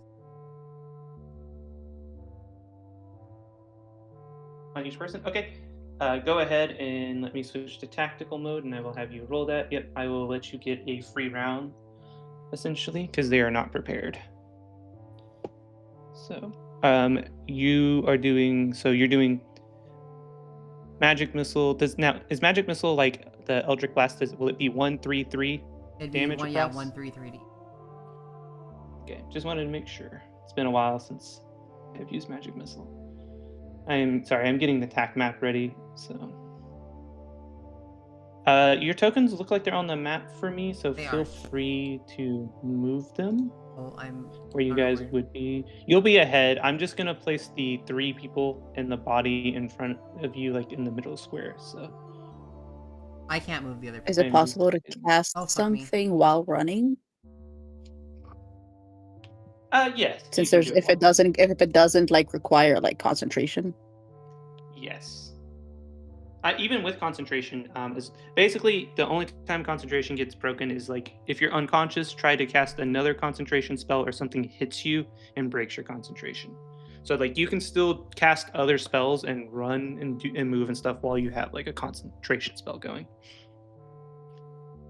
But before that this battle, answers your like, question. because I see Alice like cast something, and I immediately also cast something before we actually get into this battle. Is that like a thing? Yeah, that's definitely fine. I'm casting attack, so you can cast stuff on yourself. You're gonna be out way too far away to actually cast magic on fighting.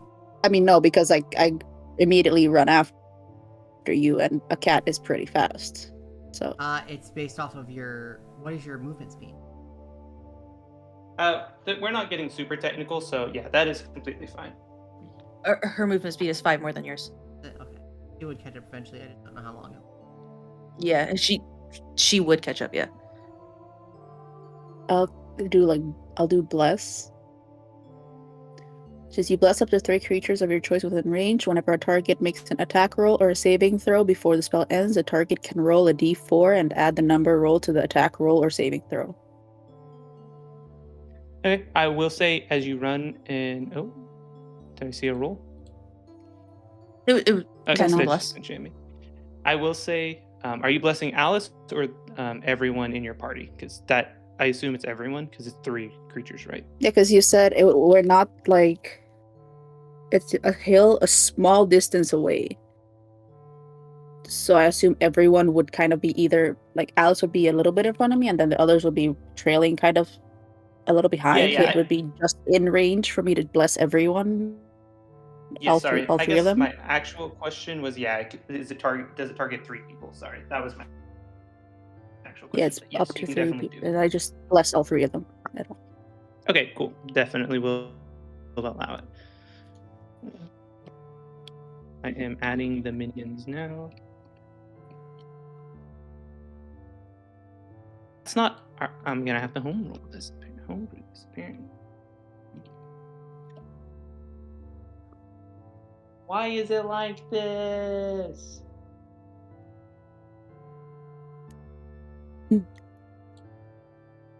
Let me check something real quick.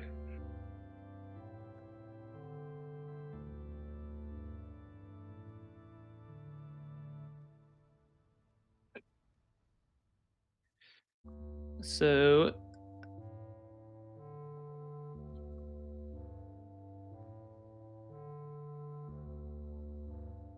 add that many because I said 3. I'm just naming them for you guys real quick so it's less. It'll still be kind of confusing, but it'll be less confusing.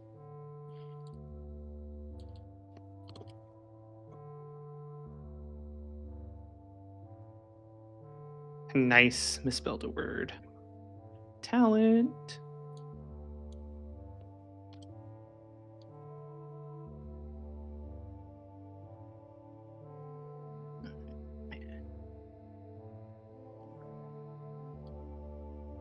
It's the same music I played during the Lilith and Alice one shot in the mayor's house. Dang, Crystal, you got an ear. I'm vibing. I didn't even register. Yeah, I need to get some new music. I need stuff. Using. Was it? I thought we had creepier music playing back then. I don't remember. Crystal, why do I remember that? Yeah.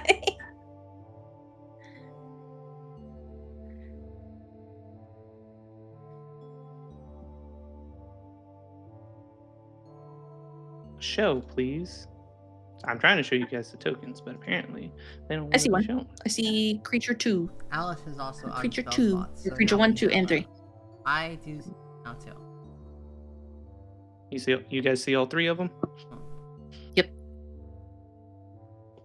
All right, I'm gonna do a little. All right. So now we are officially good to start combat. Is everyone happy with their position on the map before we officially start? Because you guys were still running. You've got Cecil would be behind Lotu, or what? Yeah, Cecil would be behind us. Yeah. Yeah. Just no Okay. line. Lilitu, you are up because Alice already got her free attack, her free round of combat. So.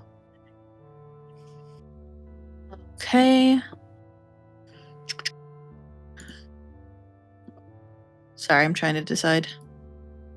And let me apply that 133 real quick before I forget.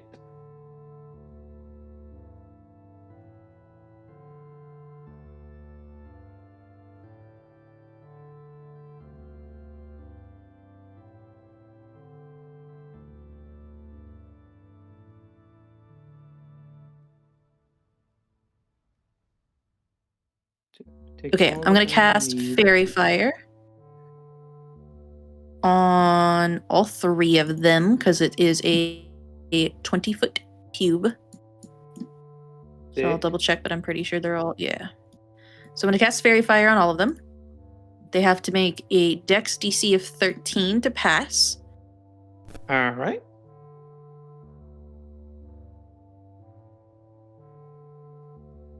And what Fairy Fire does, object in 20-foot cube within range is outlined in, I'm going to say, violet.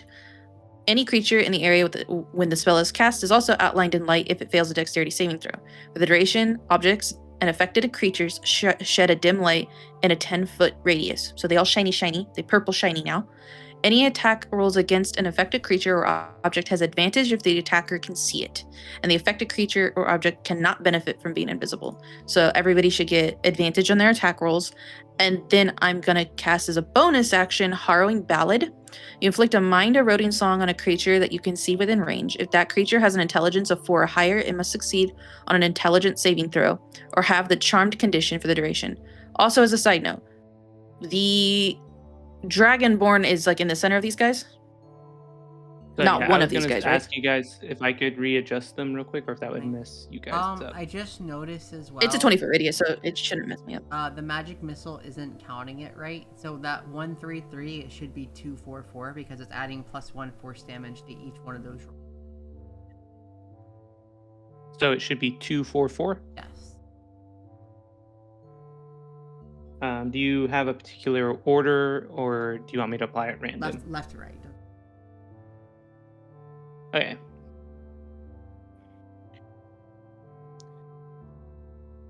You said 4 instead, updating that. All right. So to answer your question, the wizard is, let me just make an NPC real quick just so you can visually see. New character is fine because they're not going to be actually in the encounter show. And I'm just going to skip them when it's their turn because I think it added them. So I'm just adding this token. It's not labeled. I can label it if needed, but actually I will label it. And I will give a little bit more space.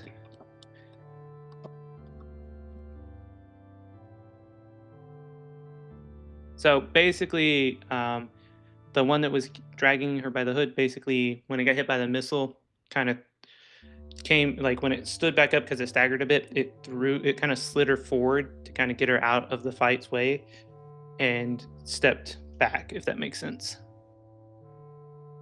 So hopefully that makes sense. And then now, okay. So, sorry, what?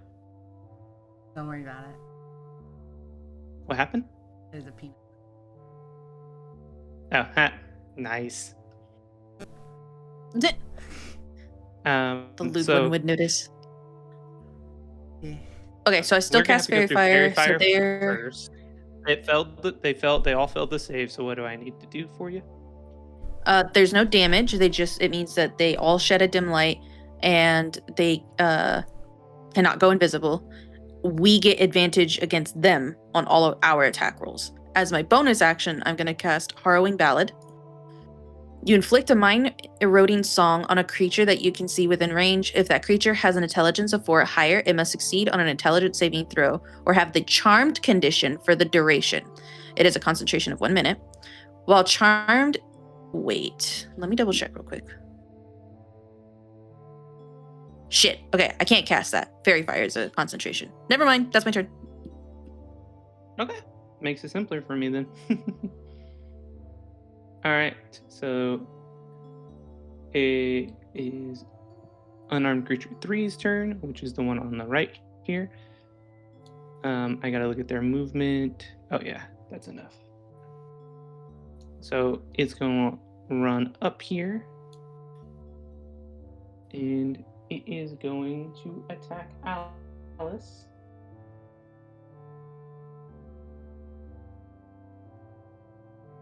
With its long sword. Actually, it's great sword. That's what it has.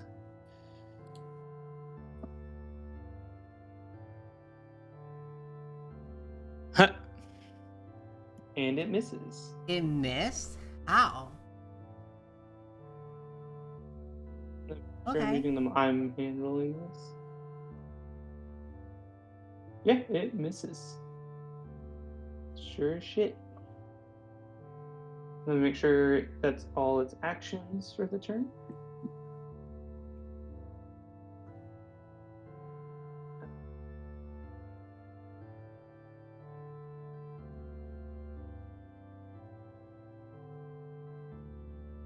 Yeah, that's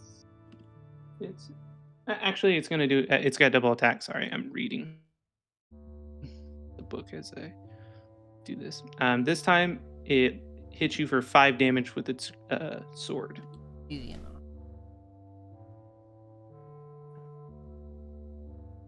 Cecil, you're up. Is movement only perpendicular, or can you go in a diagonal? You can go in a diagonal. Okay. 1, 2. If you right click and drag, you can get a ruler too, by the way. I can move as far as up to here, and then that has to be my turn, I think. Unless I'm not gonna use my pistol. Okay, you're not gonna use your pistol? Yeah. Okay, so that's your turn. I'm just teaching, you don't have to do this. I think technically can use your action as a dash, which you can then move more, but you cannot attack. So if you wanted to be right up to one of them, you can use your action to dash to double your distance and then end your turn. Yep, you can. So if you want to get right up on any of them, I think you can. I think you're in range. So you can also take an action to prepare the dodge action, which means they would have disadvantage on attacks against you as well. It doesn't tell me the range of the rapier. It's melee, so it'll be 5. Oh, it's 5 feet. You need to be within 5 feet, and then the dash, I believe, gives you another. Is it 30 or 60? Then I'll just it doubles your movement, so another 30. Action, I guess. You're gonna ready the dodge action? Yeah. Okay, that is also perfectly fine. It is going to be Alice's turn now.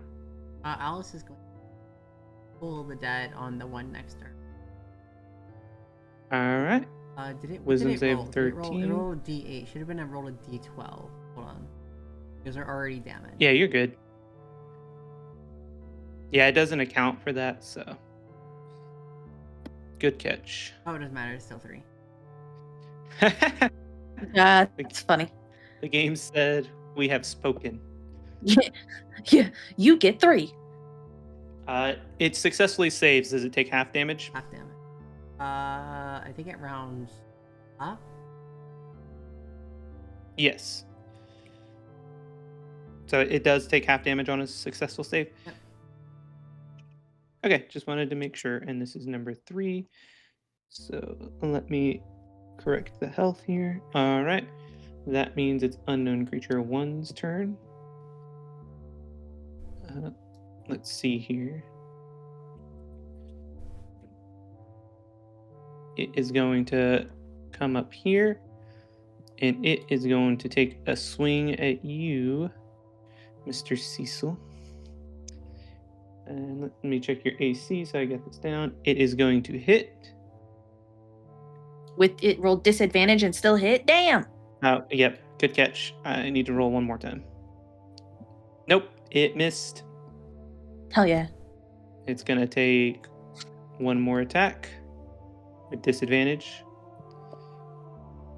It missed. So it's you're ready to dodge, Cecil. You can flavor text however you want, but it's got a long sword in its hand, and it takes 2 swings at you and misses. So you can decide how you want to dodge it.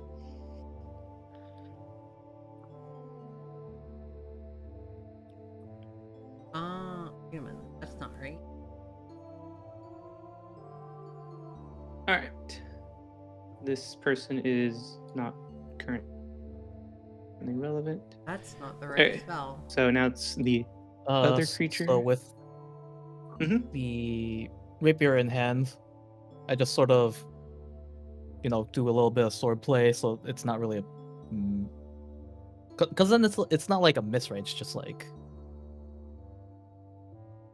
Correct. If you're wanting to like parry instead for flavor text. Yeah, it's like flavor text and just sort of parrying, and then just sort of moving backwards a little bit, like while in place. I think and then just that's up to DM, but I mean, I think that counts. Yeah, but I do have superiority dice, and I could riposte from that, right? Double check your class, but most likely if I. It has the maneuver options. Post when the creature misses you with a melee attack roll, you can take a reaction and expend one superiority dice to make a melee attack roll with a weapon or an unarmed strike against the creature. If you hit, add the superiority die to your attack's damage. Yep, so go ahead and do that. Alright, let me just mark that off then. So, do a rapier attack. And then the superiority dice is a d8. So you would just roll, yeah. Hell yeah, 16 damage. Right, so you can describe how you riposte here. You do hit. So using the pommel, I sort of knock the weapon back, so the attacker has their weapon sort of above their head, and I just sort of quickly slice at their neck. Sounds good. This other creature here is going to take a shot at Alice with their longbow. Looks like they hit.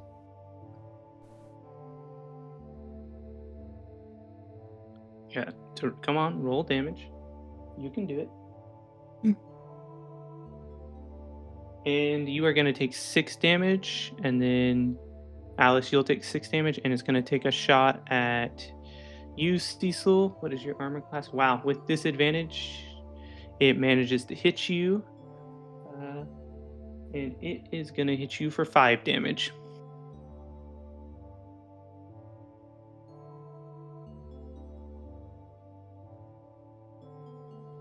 I think I might have a thing for that. If everyone's okay with that series of events, it is now Cleo's turn. Quick thing before we go on. I was looking at it. The chill touch that I have here on my cantrip is not... Description's not right. I don't know what's... Is it match? Are you going based off of 5e or 5.5e? I am going based off of the one that's in D&D Beyond. Which is 5e or 5.5? Should be 5.5 since I'm not the one that made it. You are the one that made it. Beyond one.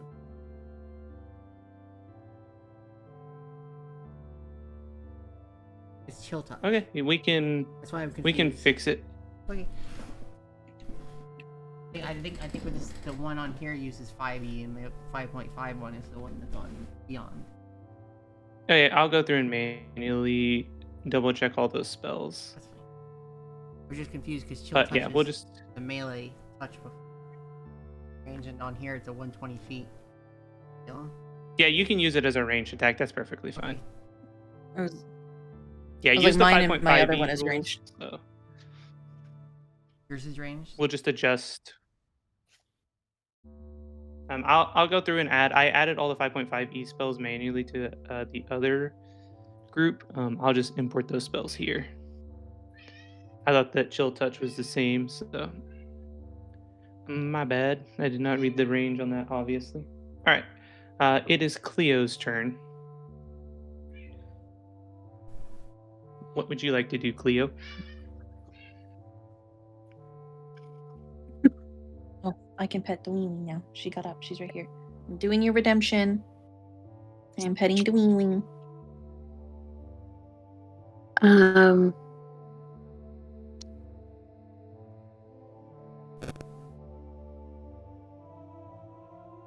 Divine Spark.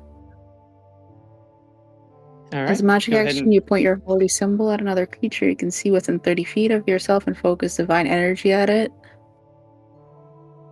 Force the creature to make a Constitution saving throw. On a failed save, the creature takes radiant damage equal to that total. On a successful save, the creature takes half as much damage. Round down. are you targeting the one in front of Alice, I assume? Yeah. All right, go for it.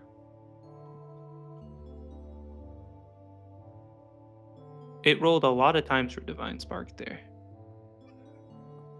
Why did that I roll only so many clicked times? once. Okay, I'm gonna take the best out of that. I don't know why it rolled so many times.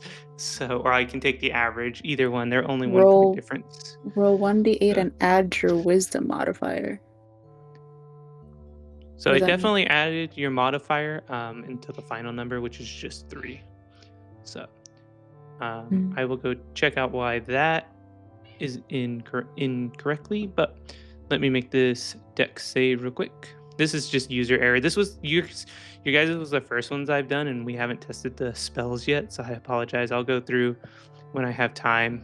And This is just an action for me. It's not a spell because I'm pointing my the necklace of holy yeah. symbol at it. Okay, I'll make sure. And this was a DC 13 Constitution save. It looks like it saves, so it takes half damage, so it takes 5 damage. And that was the one in front of Alice. So that is what we call user error on my part. I apologize. I'll get all these fixed.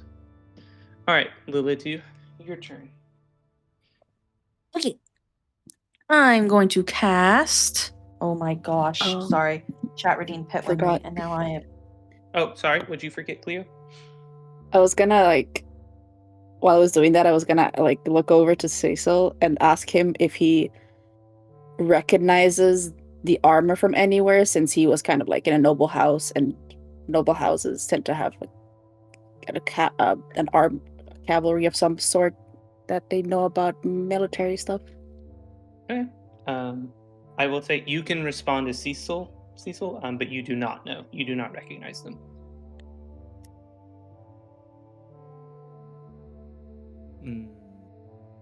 Human, do you recognize that armor? How would I recognize any of these armors? They're from the Underdark. Noble Yes. So, as I guess I can describe these to you guys since they come into the light. So, they are, like I already mentioned from the parts you found, they are super pale, almost translucent like skin. They are tall. They're about, on average, 7 foot tall, 7.5 foot tall. They're skinny. They have claws. They have a Voldemort nose, so they don't really have a protruding nose. It's more like the slits. They have lidded eyes, and they have horns jutting out the top of their heads. Lidded eyes? Oh boy. Yes. Like the alligator eyes, where they have the double lids? Yes. Okay. Voldy nose. I'm gonna cast Starry Wisp. Yep, launch a mote. 1d8 radiant. I'm gonna hit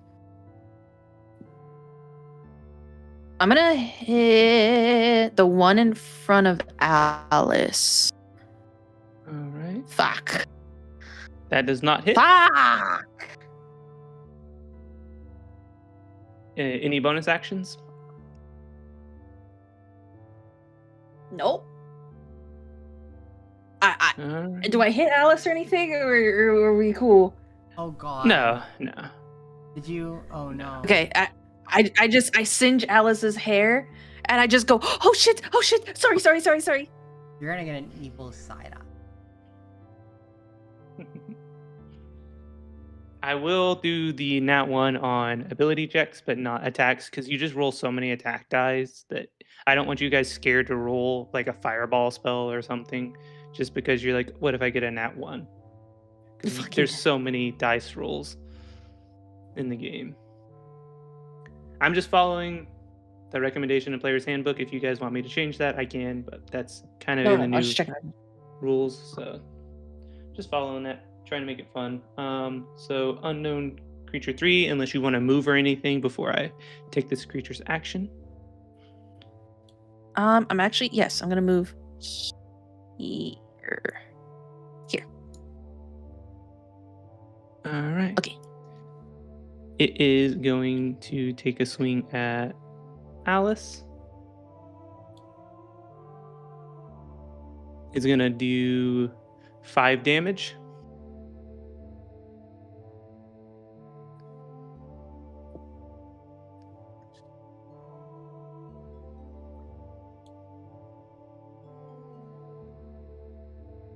Oh, are you there, Alice? I'm here.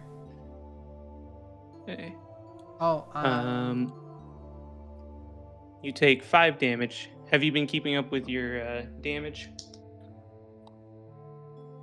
Yes, I am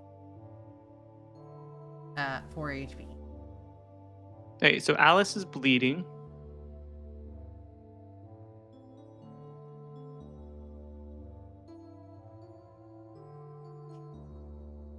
It's going to take another swing at Alice and miss.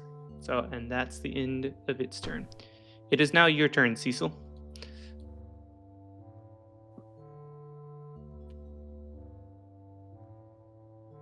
Let me read if this could.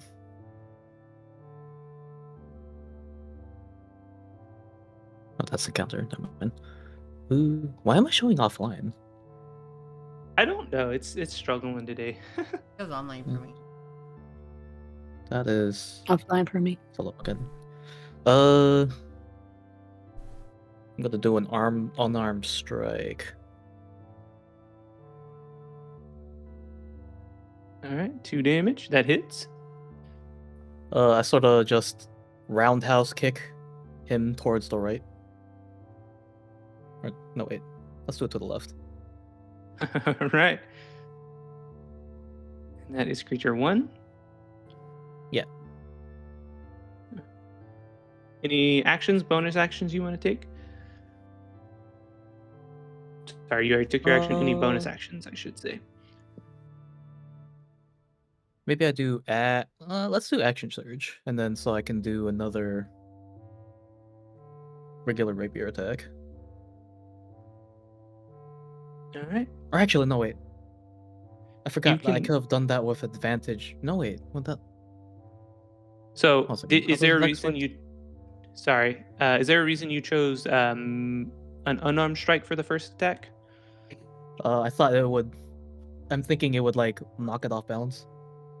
No. So D&D attacks don't really work like that. So I'll let you reroll that as reroll the rapier damage for that. I mean, you can just roll anyways. Yeah, that's perfectly fine too. I just want to make sure if. So. Yeah, and then your Okay. unarmed strikes. Anyway, what was your question? Your unarmed strikes only do 1 damage, by the way. They hit. Oh, do they? Then what's the 2? What does it have? Because it's adding your 1 strength to it. Oh, okay. So, because then I attacked with the rapier first. I do have Vex, so technically I would have had advantage, but it wouldn't matter, right? It would just still have however much damage. Yeah, advantage won't affect your damage. It only affects the hit. Go ahead and roll one more time. If you get a nat 20, it'll double your damage, so it's worth rolling. Then I just right click and then advantage. Okay, it doesn't even matter. Okay. Yeah, you did not get the 20 there, so okay. And then what was your question about action surge? You're just doing a rapier attack? No, I don't have any question for that. It's just an extra attack, so I'm just gonna rapier You're attack. taking it. Bang. Let me read about how Vex works, because I wonder if you still have advantage on this attack. Is it till the end of your next turn or their next turn? On your next attack roll. Okay, so yeah, Before the end of your next roll, turn. So you do miss with this attack, sadly. All right, it is Alice's turn. Alice is back up, and I know there's an opportunity. Did you move? Yep, you did. Okay, let me take that real quick.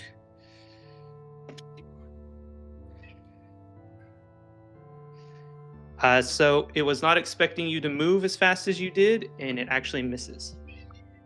And then Alice is going to roll the dead again on creature, which should be 12, but it's... Yeah, go ahead and roll your d12 separately. It's okay. I'll get that fixed for you. Oh, doesn't matter. 2 damage. Dice don't like it. It said no. Wait. Oh. Yeah. Never mind. Roll with advantage, right? Because no, it's everyone should be rolling with That's advantage. a damage, not a. Everyone should be rolling with advantage. It automatically so hits. It's a saving throw for them. Yeah. Okay, so wait 1 sec. Let's just go ahead and let Cecil roll his attack one more time, and then I'll make that DC save for you. Okay, so. Roll a single die instead of with advantage for this one, because you already rolled once. Okay. Which dice? My bless already ended. Regular attack. How long does your bless last? Because we also I don't know. About bless. Bless. Yeah, the whole first part just didn't add anything. D4, D6, D8. That. Sorry, what's the question? You said regular attack. I don't know which dice that is. Is that just roll a regular? Roll that same attack again, just without advantage. Oh, without advantage. Okay. Yeah. All right. So you do end up missing, and then now, Alice, I need to make a DC save of 13 for Wisdom.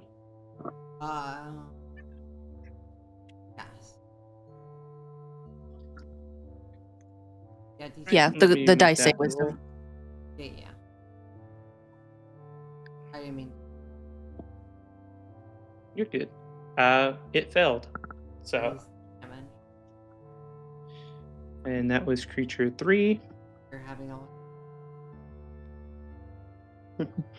good. I'll keep better track next time. Like I said, this is the first time we've had a fight where everyone's using all their abilities at once. So.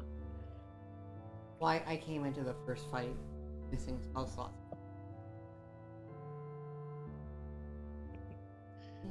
All right, so creature 1 is going to take an attack at Cecil here because they've been locked in combat. And it misses. I will use the superiority dice again. Okay, go ahead and roll that attack back. With advantage? You get advantage with it. Yep. And you also get extra damage from Bless, unless I'm misremembering. Bless is can roll a d4 and add the number roll to the attack roll or saving throw. Okay. So roll an extra d4 and add. No. So I have to roll a d8 and a d4. Not the damage roll, the attack roll. So. Oh, okay. To hit. Yeah. He's good here because he got a 16 to attack. So this one hits for 4 damage. Okay, so I don't no. Superiority dice. I also add a d8 to it, right? No. Let me read it again. Yeah, I would say let me read it for you, real quick. D8's on the attack roll. The damage roll. He rolls his superiority die on and adds it to the attack roll as well. Okay, that's because this isn't a normal attack; it's a superiority. Yeah, if you hit, add the superiority die to the attack's damage. Yeah, so I roll d8. Yeah, correct. Yep. Use them up. Boom. You are taking this guy to the cleaners, man.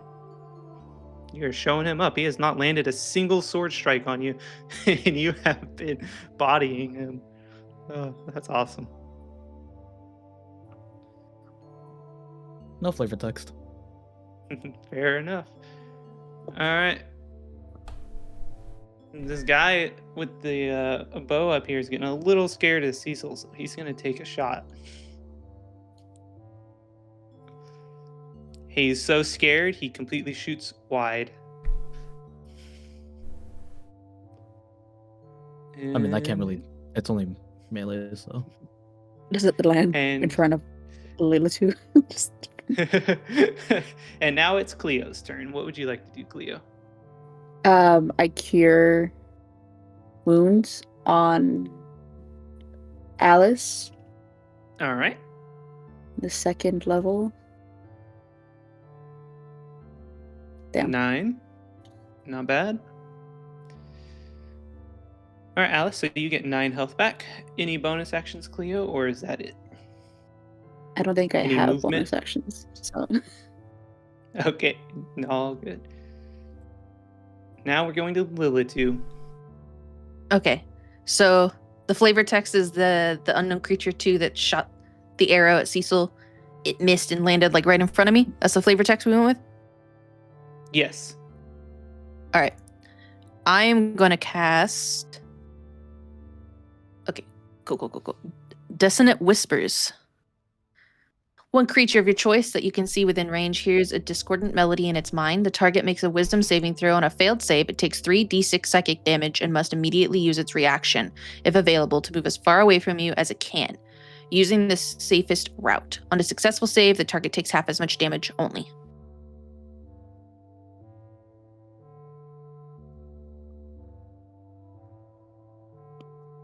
All right. And which target is this? 2, the one that shot the arrow and almost hit me. All right, that hits. So 6 damage on it. Mm-hmm.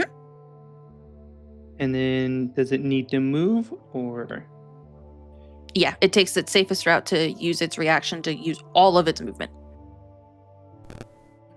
As far away from me as it can. This one's just going to run off and climb a mountain at this point.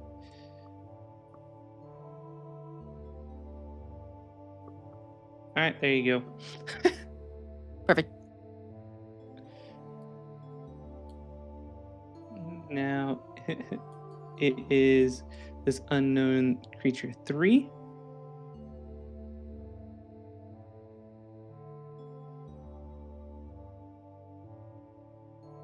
This creature is going to run up and try to help its buddy out fighting Cecil here.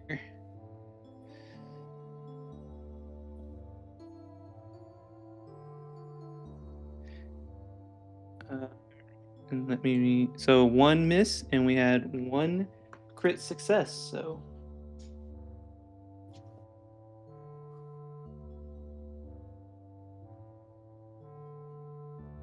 you take 8 points of damage, Cecil, and now it is back to you.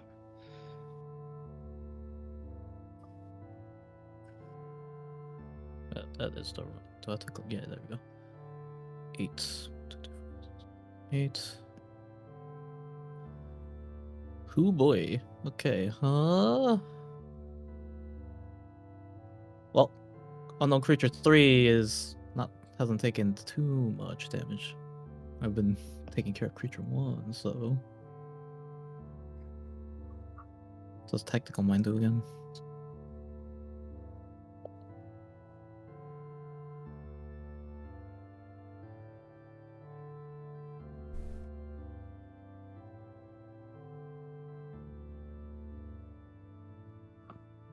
No point of using that. Okay. Wait. There's a roll for this. No flavor text, just rapier attack on creature 1 again. All right. Oh wait, I You have forgot to advantage? do it with advantage. Yeah. Well, it looks like you hit anyway, but...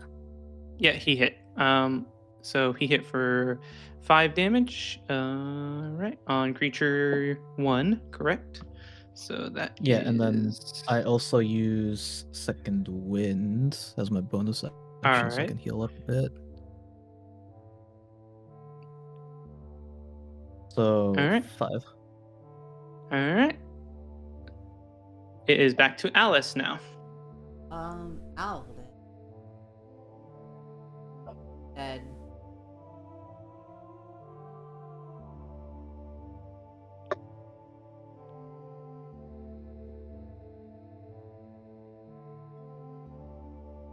The saving of Ayo.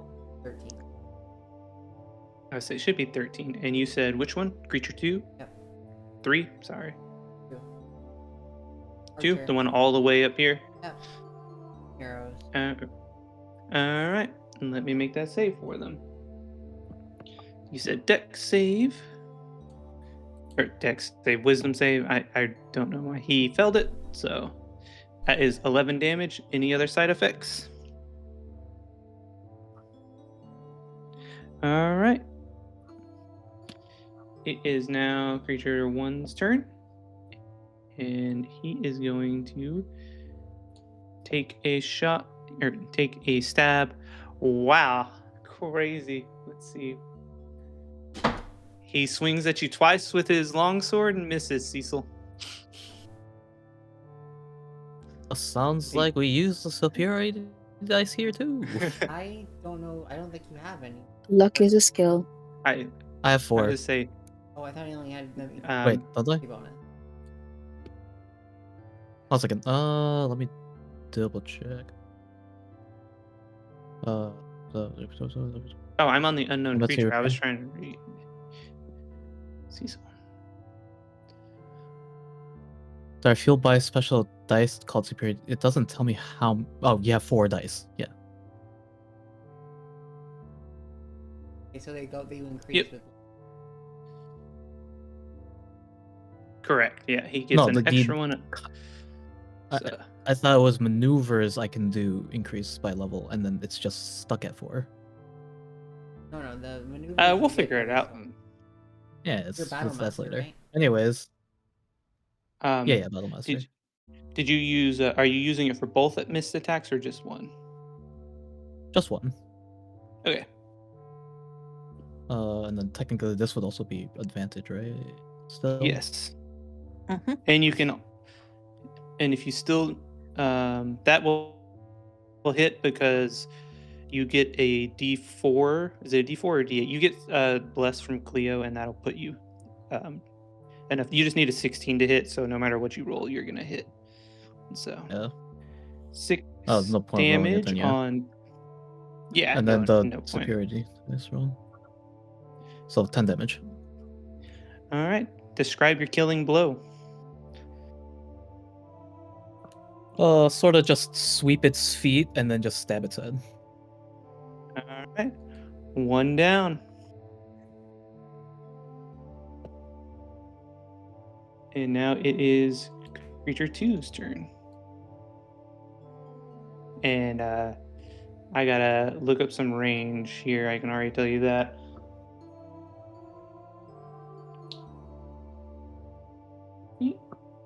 We're gonna. Oh, I'm open to. I'm having to do this from the book. And I was like, where is this longbow? Actually, it was on the black pudding page.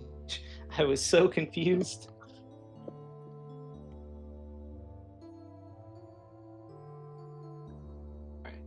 Jeez, it reaches so far.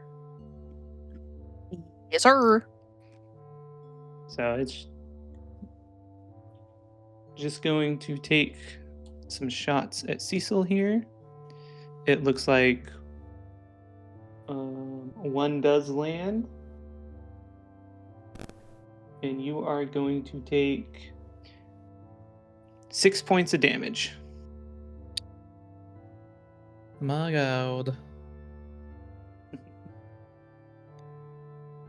And it is going to be Cleo's turn. Question. Yes. While it was not my turn, would I have been able to turn around and check on Alice if she's still bleeding? Because I know Cure, like, I gave her extra. Like, I healed her somewhat, but if you said she was bleeding, right? Alice doesn't exactly damage. She has an arrow sticking. Probably would have pulled out by this point. But so the question is, because let me answer your question, because we use bleeding to make sure, like, I need health. Her HP says 20, so I assume Alice is relatively stable. Okay, 13. I don't know why. Oh, I think I saw your total because I'm not playing as you. All right. So you can definitely ask or check as long as you just can't take an action. So. And but then would wrapping up like medicine, is that an action or is that just like? Yes, that is an action. If you want to use like a med kit or something, yes, that is an action.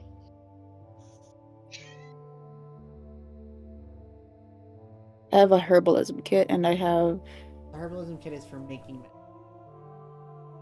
But you don't I can like rip a robe or something to wrap around a wound because I have like one of my skills is in medicine. That's not quite how it works, but it's kind of just I would like roll for medicine. So that's more for stabilizing people when they're down, not for healing. So for example, if I was on death saving throws, you could try to do something. Well, try to do something like that to try to see get out of it. Death saving throw, but for actually healing combat, that's. But for story takes Alice wouldn't be bleeding technically damage stuff to it. Holy arrow. No, I just asked because the DM said Alice is bleeding. And for like future like reference, just wanted to ask how things work. Clarified. But yeah, typically traditionally. Go ahead. I think you were going to say the same thing. Yeah, I was going to say traditionally somebody says I'm bleeding or I'm bloodied. Those are the two terms you'll hear. And it indicates like I'm going to die if I get schmack again. Well, I'm going to go to my death saving rules if I get schmack again. Okay. So that's the terminology. Yeah, the herbalism kit would be something if you were to have herbs, you have proficiency with the herb, you would be able to make medicine.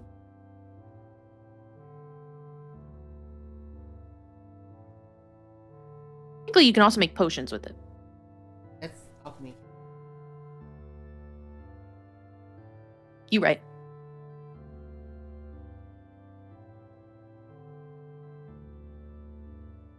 Okay. Any more questions, or does that answer everything? No, that does it.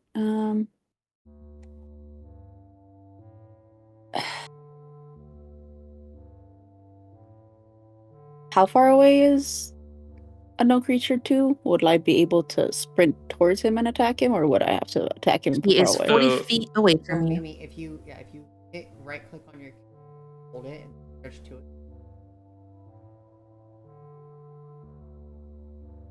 Hmm. 40 feet. So you can move 30 feet. That doesn't cost an action. If you want to do a melee attack, you actually, can you move 35? Is that or can you move 30? She can move 35. What? Her speed says 30. I can go double check real quick. Yeah, I'm 90% sure her speed's supposed to be 35, based off my last backseat. Could have changed it though. It might have Speed says 30, climb 20. Oh, you know that's what they changed it to. They gave it climb speed instead of increase. Yeah, I think that's what they did.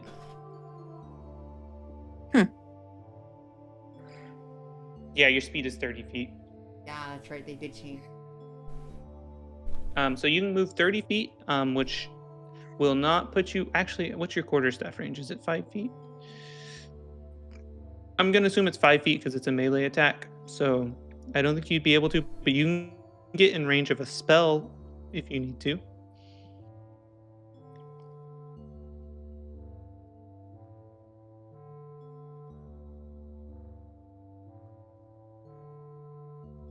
Are quarterstaff and Oh. mace the same distance? You can. Yeah, they're both melee. You can use your feline agility. It's a racial trait. You can double your speed on one turn without penalty, and you can't use it again until you move 0 feet on one of your turns. So you could choose to double your speed, which means you would get 60 this time, and you could reach him. Yeah, I do that. And then I swing my mace at it. Okay, yeah, go ahead, go for it. You get advantage, so you can roll one more time. For what? For the same thing? Yep. Mm-hmm.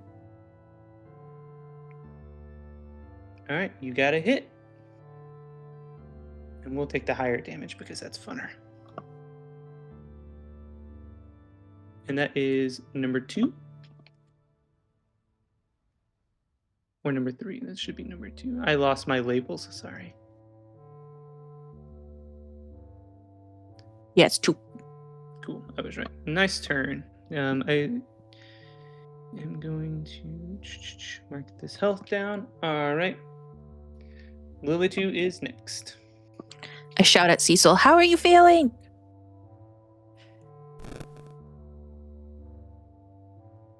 Could use some help. Say no more. I'm going to use my bonus action to cast Mantle of Inspiration. You can weave fey magic into a song or dance to fill others with vigor. As a bonus action, you can expend a use of Bardic Inspiration, rolling a Bardic Inspiration die. When you do so, choose a number of other creatures within 60 feet of yourself, up to a number equal to your Charisma modifier, minimum of 1 creature. Each of those creatures gain a number of temporary hit points equal to 2 times the number rolled on the Bardic Inspiration die. And then each can take its reaction to move up to its speed without provoking opportunity attacks. So are you applying that to everyone? I'm going to apply that to everyone. So everyone will get double my Bardic Inspiration die, and all of you can move, and it will not cause an opportunity attack. So if you're wanting to reposition or get some space or anything like that, you can do so. All right. Let me click a Bardic Inspiration die and click Mantle of Inspiration. It has nothing in here. All right, I'll fix that one. Sorry. I'm so bad. Let me go reread it. This was my first time using the software, and I haven't went back to double check. Man, hold on, I gotta go find this again. I just closed this, damn it. Hey, I know the spells don't work now, so I'll go fix them. Okay, my Bardic Inspiration die is a d6, so I will roll a d6, and whatever I get on that, you guys can double it. 2. You get 2 hit points. All right, let's go.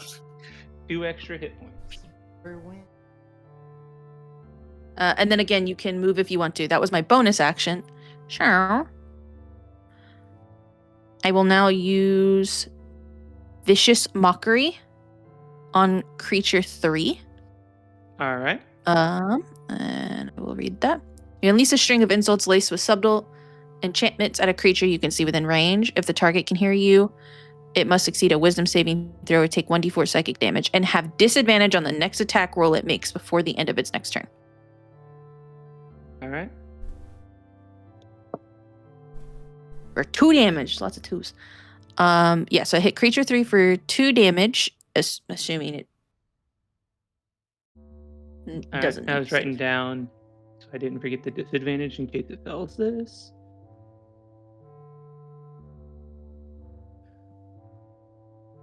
And look at that, it failed it. So it will have disadvantage on the next attack. And I say, you're losing, you know. All right. It is Cecil's turn now.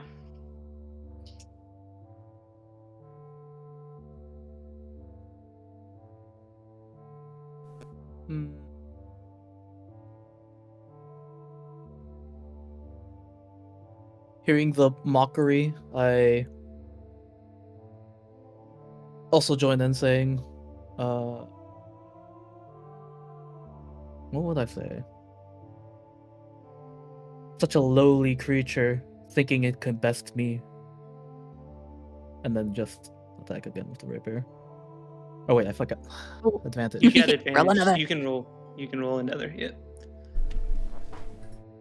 Mother. And then roll a d4 because you have bless. It wouldn't matter though, because then they'd be under 16. Yeah. He right. Yeah. Sadly, he misses both of them after taunting. All right. In true Cecil fashion. Cecil, did you want to move before I will second wind. Okay, or second wind. Yep. 6 more health. All right, good to go. All right, Alice, it is your turn now. The cats are being weird. Alice is going to once again pull the I did the wrong button. All good, all good. It's all right. You didn't want that one anyway. Oh, I did. Trust. There you go. Oh, and creature 2. On creature 2. All right. Let me do this check again. They have not been having luck on these wisdom throws. I'm not gonna lie to you. I'm watching the cat. Does it take half damage on a save? Yes. All right. So it does save. I don't know if the spell lets you know that. So it takes half damage. 28. There we go. Now.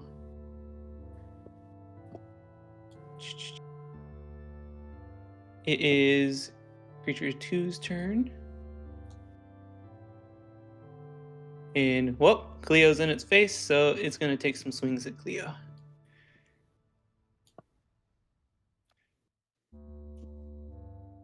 It is going to hit once for 6 damage.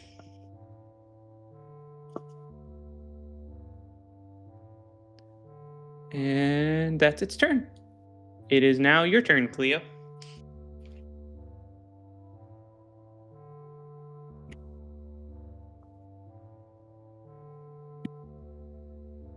I attack with my mace again, just because it hit me. I smack back.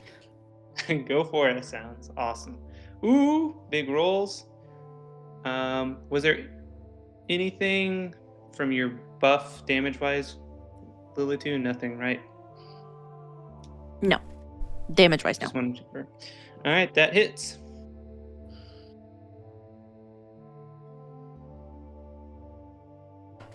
Nice. All right. It is now Lilith's turn. Let me go double check what the heck Beguiling magic is. Sosai.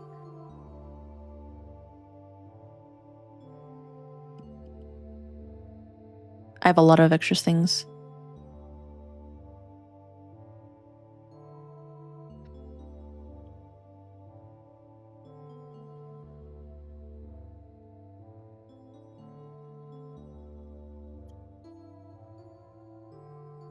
I could be doing this the whole time? Bruh. Is it a you bonus learning action? stuff? In addition, immediately after you cast an enchantment or illusion, which I do quite a lot, spell using a spell slot, you can cause a creature you see within 60 feet of yourself to make a wisdom saving throw against your spell save DC. On a failed save, the target has the charmed or frightened condition for 1 minute. Bruh. Alright. Because I think Vicious Mockery... Yeah, it's an enchantment. And that's what I said, right? Enchantment or illusion? That's what I heard you say. Yep, enchantment or illusion. This is some bullshit. All right. I'm going to do another bardic die. And do Mantle of Inspiration again. This is a bonus action. You guys get 4 extra hit points this time, moving up in the world. And then I'm going to cast Vicious Mockery again on creature 3.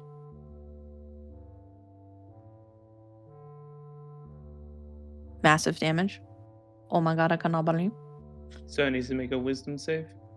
Yeah. Let's see. It is not saving that. So Cool. it has disadvantage again?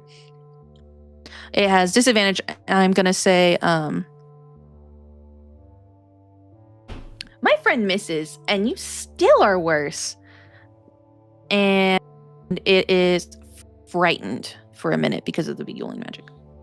Does frightened make it want to immediately move as far away as it can?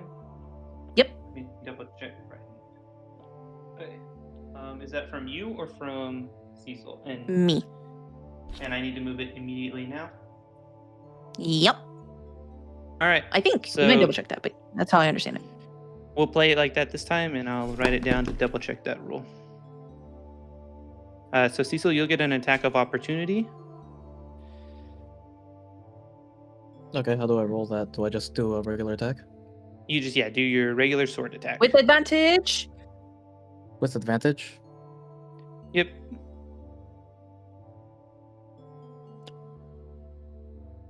Look at him. Ooh! Some big damage. It didn't double it for him. It's supposed to double, right? No, it rolls 2 d8s. Oh, okay, that makes more sense. Yeah, it's 2 hit die.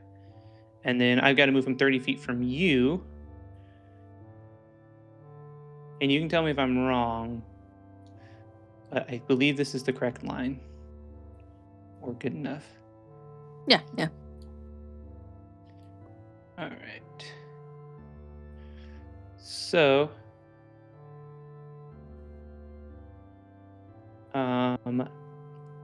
once that happens, you just hear a feminine kind of a little bit huskier voice say, "Fuck you," and Unknown Creature 3 just goes up in flames. Oh? And you see I the like wizard whoever that is sitting on her knees holding out a wand. And it's your turn, like Cecil. that.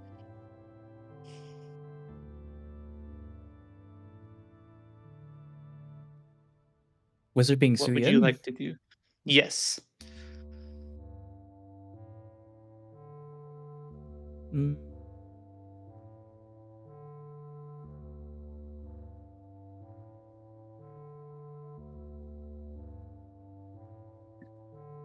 Oh, that makes it. Okay. So I walk over here, arms out, going like, "Are you not entertained?" And then just lunge at it with the rapier. All right, go for it. And with advantage. What's advantage? With cheese, Mr. With Squidward. advantage, Squidward. All right. That 2 does indeed hit. Or that 2 damage does indeed get made. Any bonus actions? No, I don't got any. All right. The ones I have is second one. All right, Alice, you are up.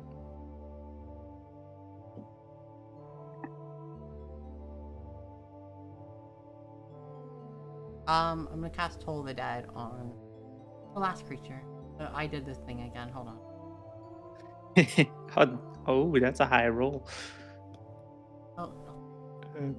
Let me do the DC save. I'll take your 8. Since we got to get that fixed, and it's my fault. It's supposed to be a D8 if they're full health and a D12 if they're damaged. Yeah.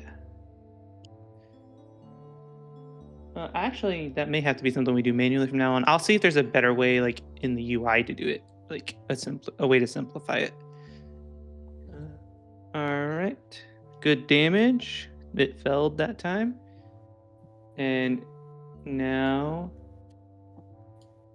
it is its turn, and it's going to attack Cecil here.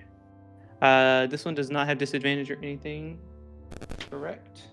Has not been affected by spells. Correct. Just want to make sure I did not miss anything. So it does hit, and it hits for 4 damage.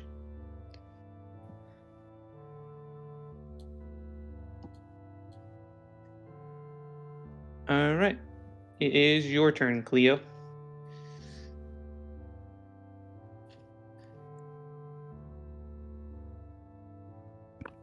I just swing my mace again.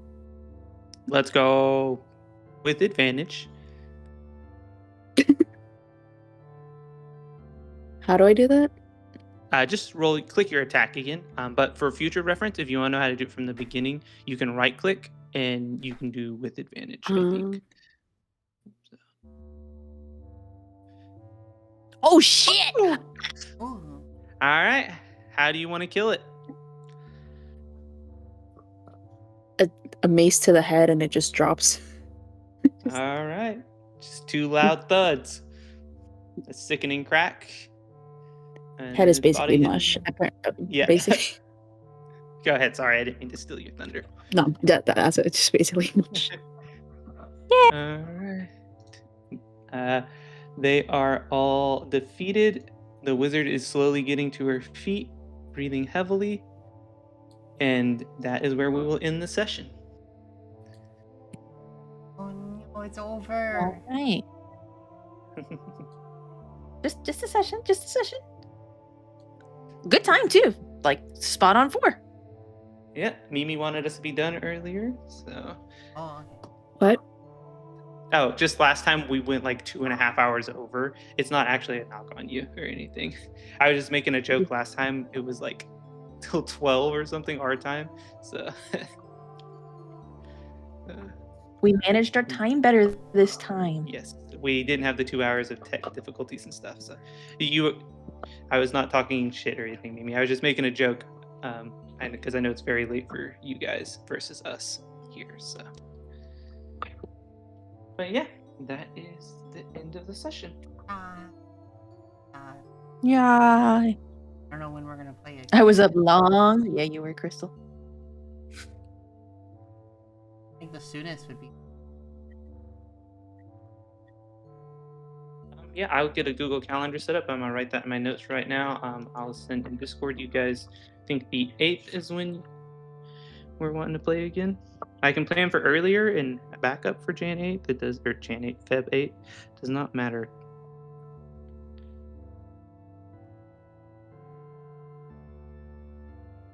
All the same prep. No, you're right.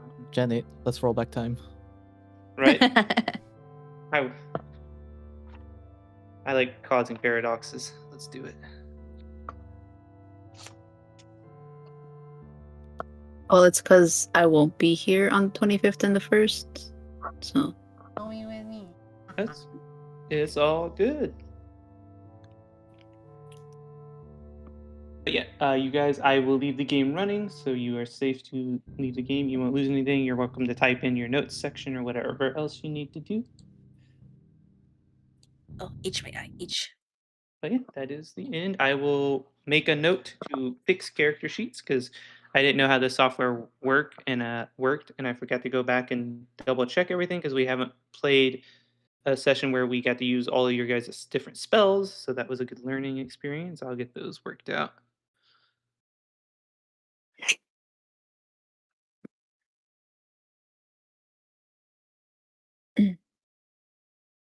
And double check character sheets. Yeah, you guys don't have to stop streaming or anything if you are, but any questions, anything you guys want more of, less of? Yeah, thank you guys. Right. I too am gonna end my stream. Bye bye. I'm gonna finish my sign off real quick. Okay, I will. Tomorrow for work.